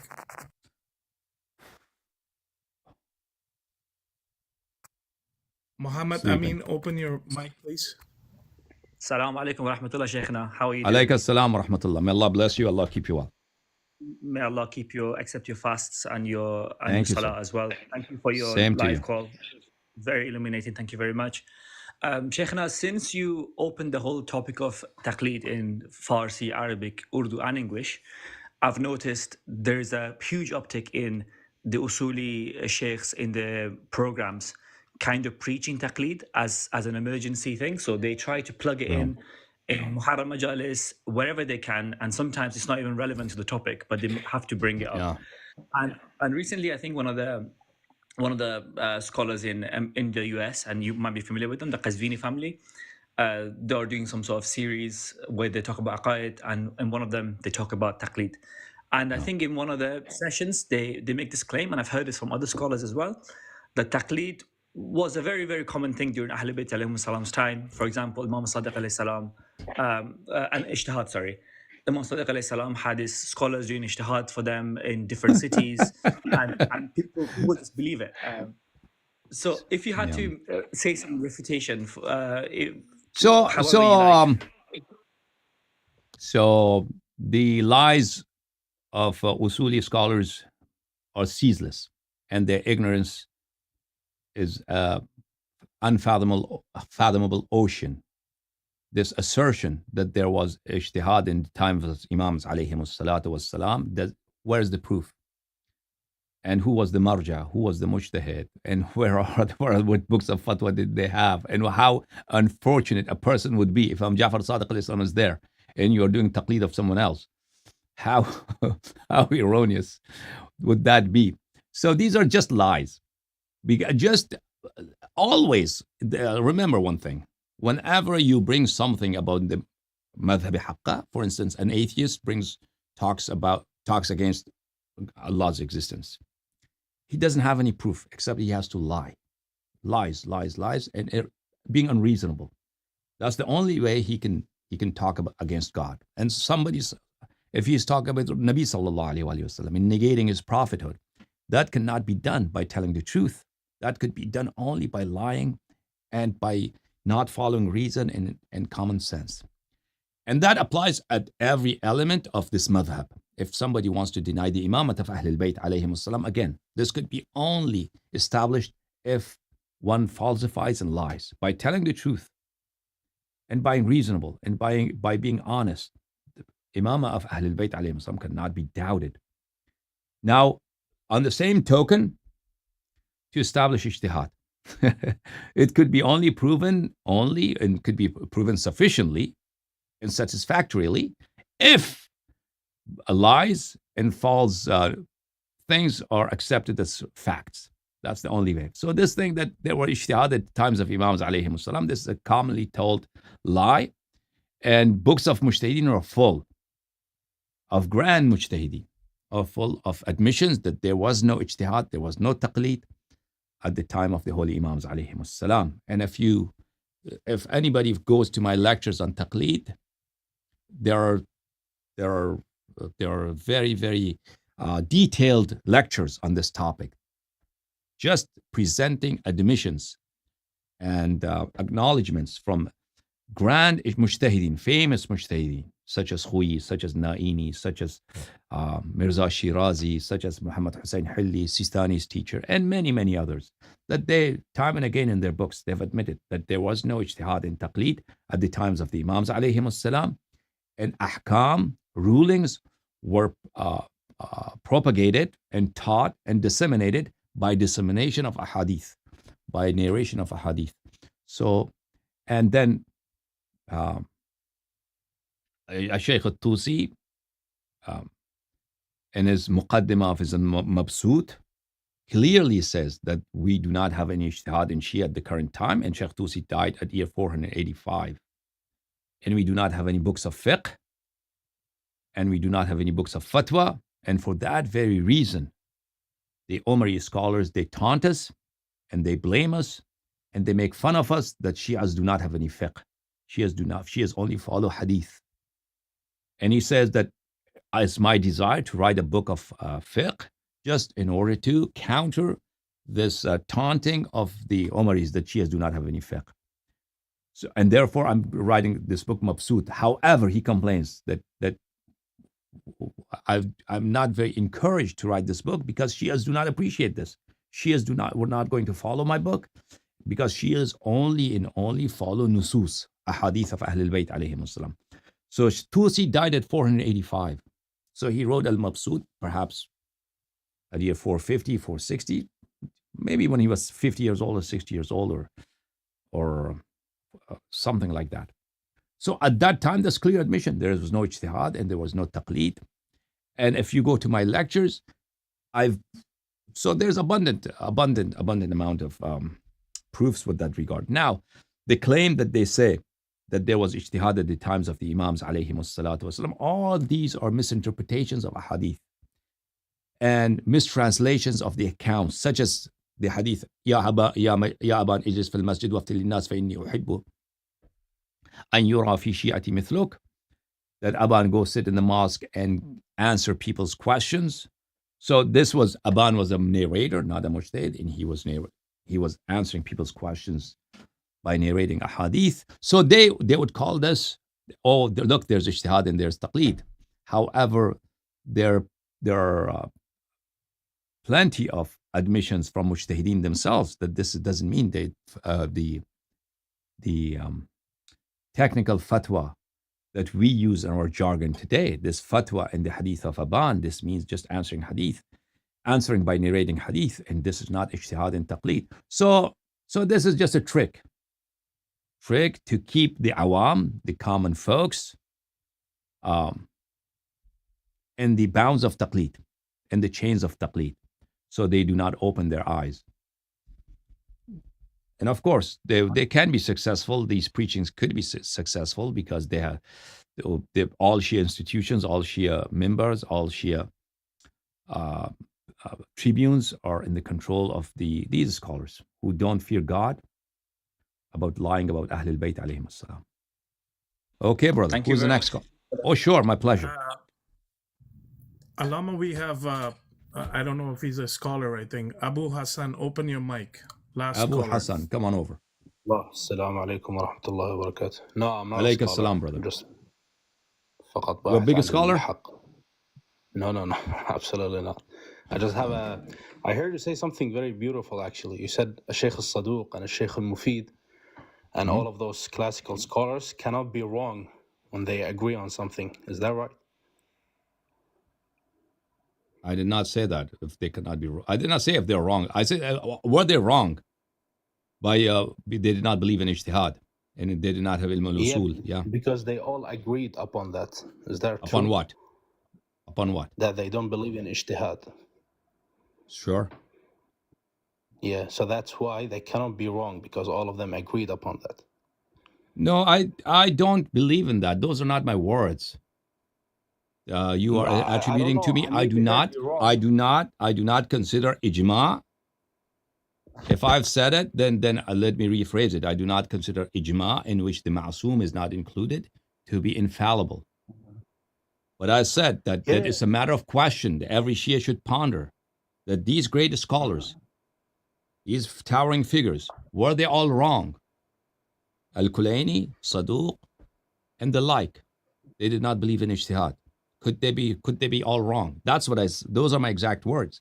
But I do not believe a number of famous scholars, if they agree on something, they cannot all be wrong. No, they can all be wrong. 5, 10, 20 scholars, they all believe in something. Collectively, they could be wrong. It's not impossible. Okay, that's beautiful, because why I ask you this question is because I can ask you the same question as how can Mufid, al-Shaykh al-Saduq, al-Sharif al-Murtada, al-Tusi, al-Allam al-Hilli, all of them decline tahrif, and you say whoever believes in tahrif is misguided from the path of Ahlul Bayt. And those are the... So you don't understand with me. I say scholars could be wrong. I said scholars, if they aver first of all, Mufid believes that Quran was altered. He says that clear in his book. Oh yeah. Okay. And many of his books clearly states that. About Murtada, I do not know. I don't think Murtada believes that. Probably he believes altered, not altered. I don't know with Murtada. But about Mufid, I'm certain that he did not believe that Quran was not altered. He clearly states in his book that Quran was altered. Okay. About Saduq, it's my impression that he was doing taqiyya. It's my impression that he was doing taqiyya because he never quotes a hadith. For everything he believes in, he quotes a hadith. But when he comes to the question of alteration of Quran, he says Quran was not altered, but he does not quote any hadith. So to me, it seems it's possible that he was doing taqiyya, especially when a hadith are abundant. And with this regard, that Quran, hadith, there are verses from Quran that were hidden and from the public. Okay. I don't know if you can see my screen, but this is Kitab al-Mufid. This is Masar al-Shia in his Mawsu'a. If you go to his Mawsu'a to Shaykh al-Mufid, to al-Masail al-Surawiyya on page 82. Yeah, Masar al-Surawiyya. Masail al-Sarawiyya, it clearly indicates in Masail al-Sarawiyya, he talks about tahrif that's occurred. Absolutely. Yeah, inshallah. We will read that and we'll see. Go ahead, Because he read says on page 82, he says, فإن قال قائل, if someone said, كيف يصح القول بأن الذي بين الدفتين هو كلام الله على الحقيقة? So he's mentioning a question. How can we say that this is that we have the book today is all of it من غير No, you're mistranslating. Mistranslating. I'll read it again. Okay, I will read in Arabic and then you can. Sorry, my English is like my fifth language, so I'm sorry if I'm misquoting. Let me read it in Arabic and then you can translate it to audience. If that's no, you translate. Okay you translate, but translate it properly, please. Okay, I will try my best. Okay. So this is a question. This is not the qawl of Shaykh al-Mufid, just to be clear. He says, فإن قال قائل كيف يصح القول بأن الذي بين الدفتين هو كلام الله تعالى على الحقيقة من غير زيادة فيه ولا نقصان. Now it's correct, وأنتم تروون عن الأئمة عليهم السلام أنهم قرأوا كنتم خير أئمة أخرجت للناس. So he mentions a hadith where the ayah says right now in the book, it says خير أمة. But we have a hadith that's the Imam recited خير أئمة. وكذلك جعلناهم أئمة وسطى. The same thing. But the verse today is أمة. وقرأوا يسألونك الأنفال. وهذا بخلاف ما في المصحف الذي في أيدي الناس. But this is not the same as the mushaf that we have today between the people's hands. So now Shaykh al-Mufid will respond. Okay? So this was a question. قيل له قد مضى الجواب عن هذا. The answer have already been stated before this. وهو, and it is, أن الأخبار التي جاءت بذلك أخبار آحاد لا يقطع على الله تعالى بصحتها. This is a single narrations لا يقطع على الله تعالى بصحتها, that we cannot accept because they are not they are not accepted. In the footnote number 5 on page 82 on the sentence من غير زيادة فيه ولا نقصان, he says صرح بهذا القول وانتصر له جل أعلام الإمامية وبه that's not, those are not Mufid's words. Those are not Mufid's words. No, they are not. I said in the footnote. Leave it alone. Leave it alone. Those are not Mufid's words. Those are the publisher's words. Those are publisher's words. Yeah, but I will tell you the source. I will not just read the publisher. I will tell you the source. الشيخ الصدوق, and I have the book here in front of me if you want. قال اعتقادنا أن القرآن الذي أنزله الله تعالى على نبيه محمد صلى الله عليه وسلم هو ما بين الدفتين وهو ما في أيدي الناس. And this is could you go to page 78 please of the same book. Al-Masail al-Sarawiyya. Yes, I know exactly what he will say. Yeah, of course. Read page 78. Yeah. What does it say? صيانة القرآن من التحريف, صح? Yeah. So what does it mean in English? He's been asked a question whether Quran is protected against tahrif. Read his answer. So المسألة التاسعة الصيانة. No, this is not a question. This is a statement. No, the following is a question. ما قوله أدام الله تعالى. This is a question. You can read it, or should I read it for you? نعم. No problem. I will read it. والله العظيم. Because this is what the Umaris bring. So we know.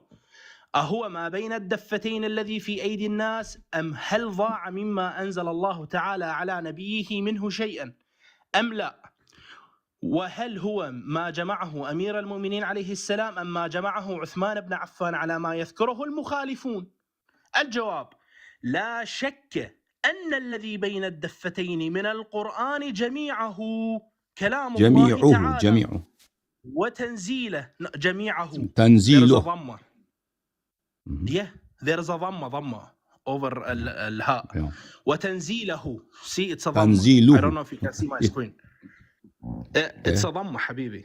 Okay, keep reading. I don't know if you see my screen. Keep reading. I have the book open. وليس فيه شيء من كلام البشر وهو جمهور المنزل. وهو جمهور والباقي. Now pay attention what he's saying. Yeah. والباقي. Yes. Yeah. Read it. I know. Read. This is exactly what the Umaris bring. Exactly the same. والباقي مما أنزله الله تعالى عند المستحفظ للشريعة. But now these words of a Shaykh al-Mufid.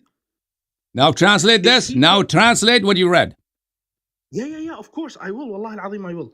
So here he says, there is no doubts at the beginning. Yeah, wallah al-azim, yeah.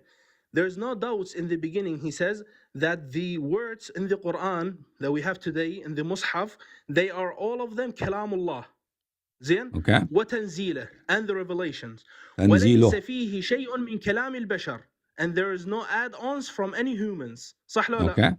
Which is exactly goes against your aqidah, because you believe that some words have it's not against my aqidah. Yes, you said that. Against my aqidah. You said that yesterday. Keep reading. You said that yesterday. وهو جمهور المنزل. والباقي مما أنزله. وجمهور المنزل means what does it mean وجمهور المنزل? And it's the majority of the revelation. It's the majority of Quran. What is, he says, what has been revealed, what is ma bayna ad-daffatayn? Oh, listen. Now. But he didn't What say is, Quran. He said listen, one moment. Allow me. What is between the two covers is the majority of what Allah has sent down. The majority, not all of it. Keep reading. Yeah. Wal-baqi, and the rest, where's the rest? Yeah, I agree with that. I will tell you why. Okay. والباقي مما أنزله الله, and the rest of what Allah have revealed عند المستحفظ للشريعة, for the keeper of the Islamic laws, which is Imam al-Mahdi عجل الله فرجه الشريف. Okay. So that's it. So there are verses, there are verses that are not in the present Quran. That's what he's saying. No, he didn't say verses. I will tell exactly, you that's what's saying. He's saying this Quran is the majority of what has been sent down. The rest of the verses is with Imam alayhi salam. خلاص انتهى. شيخنا العزيز لا ليش شيخنا العزيز, I'm talking to you. شيخنا العزيز, التنزيل هنا, it doesn't mean verses. So he is talking about Quran. He is talking about Quran. He is talking about Quran. He is not talking about something that's not Quran. Okay? I will tell you why. The question, nobody says that everything that Allah subhanahu wa ta'ala sent to the Nabi sallallahu alayhi wa sallam, everything was Quran. A lot of knowledge, a lot of conversation took place between Nabi sallallahu alayhi wa sallam and Jibreel, and a lot of ilm that Allah sent to the Nabi sallallahu alayhi wa sallam are not the words of Quran. That's obvious. However, he's not talking about those things. He's talking about Quran. He's talking about Quran. He's exactly saying what I've told you. Okay. All right. So those stuff that you mentioned, what are they called in Arabic? Are they called tanzil or no? Well, he's talking about Quran. He is talking about Quran al-Karim. The rest of tanzil, he's saying that this is the majority of tanzil. He's talking about Quran. He's not talking about everything that Allah sent. Like Mushaf Fatima, Al-Jafr al-Abyad, Al-Jafr al-Ahmar. He's not talking about those. He's talking about Quran. Okay? Yeah. Hassan, I will tell you why I ask this question. Because so these are what you are trying to do, tanzil. You're changing tanzil here to encompass everything that Allah Ta'ala sent it. No, this is not the literal meaning of tanzil he's using here. He is specifically, the question to him is about Quran. And he's answering about Quran al-Karim. Bali. Shaykhuna al-Aziz, the question was, وهل هو ما جمعه أمير المؤمنين عليه السلام؟ جمعه أمير المؤمنين. أمير المؤمنين is wrong. أمير المؤمنين. شيخنا العزيز. The question is about. So I'm not going to argue with you, brother. I'm not going to argue with you. If you don't understand this clear passage, I'm not going to debate this, brother. May God bless you. Allah bless you. Allah bless you. What Shaykh al-Mufid has asserted is quite clear. I'm not going to debate with you, brother. I'm not going to explain to you the obvious. So if you do not, the book is in front of you. If you do not understand it, then that's it. You do not trust me in my explanation. So there's nothing I can do. Okay? No, it's the evidence in front of you. Shaykh al-Mufid says that this is the majority of tanzil. The rest of it is with Imam al-Zaman alayhi salatu wasalam. So it's obvious the question to him is about Quran. He's answering about Quran. He's not talking about ahadith. He's not talking about the other ahkam. He's talking about Quran al-Karim. If you do not agree, this is so obvious. So end of debate. I'm not talking to you, brother, on this topic anymore. Okay, thank you, sir. Next, give me the next caller, brother. Please. You lost it. You lost the debate. So if you don't want to agree, then that's it. May God bless you. Alama, we have lots of callers. Okay. So may God bless you all. It's been 3 hours, and I'll come tomorrow night, inshallah, tabaraka wa ta'ala, if Allah gives me permission, if I'm not very tired, because on Saturdays I have a very heavy schedule with the Omari debates. Several Omari scholars will come to debate me from Pakistan in Urdu. So that's very fun. So we invite them again, Alama. We invite all of these guys back again. Yeah, of course. They'll be welcome to come again, inshallah, in the coming nights and discuss with me anything.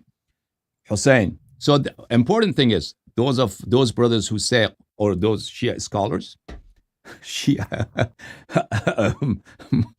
al-Mutashayya, those who people consider them Shia, that Quran has not been changed. So please bring a proof, because it's not self-evident. The Quran has not been changed. So either Quran has been changed or not been changed. Either way, it requires proof, evidence. So if you're saying it's not been, we know it's not been changed. So please, yalla, bring us the proof. Proof would be aql, verses of Quran, hadith of the Nabi sallallahu alayhi wa hadith of Ahlul Bayt alayhim salam. Yalla, where's your proof? You have nothing. Okay? Same thing to the Umaris. If you say Quran has not been altered, so perhaps you consider Umar a liar. Perhaps you consider Abdullah ibn Abbas, Abdullah ibn Mas'ud, Aisha, Ubay ibn Ka'ab, all these people, liar. And at least bring us an assertion by a Sahabi or a Tabi'i who has said Quran has not been altered. No verse is missing. So because these things, this is not unfair. I'm not demanding something very extravagant. This is the least. If you want us to believe you, if you want to convince us that nothing has gone missing from Quran, okay, we're willing to agree to that. Where is the proof? That's important. Okay, yalla.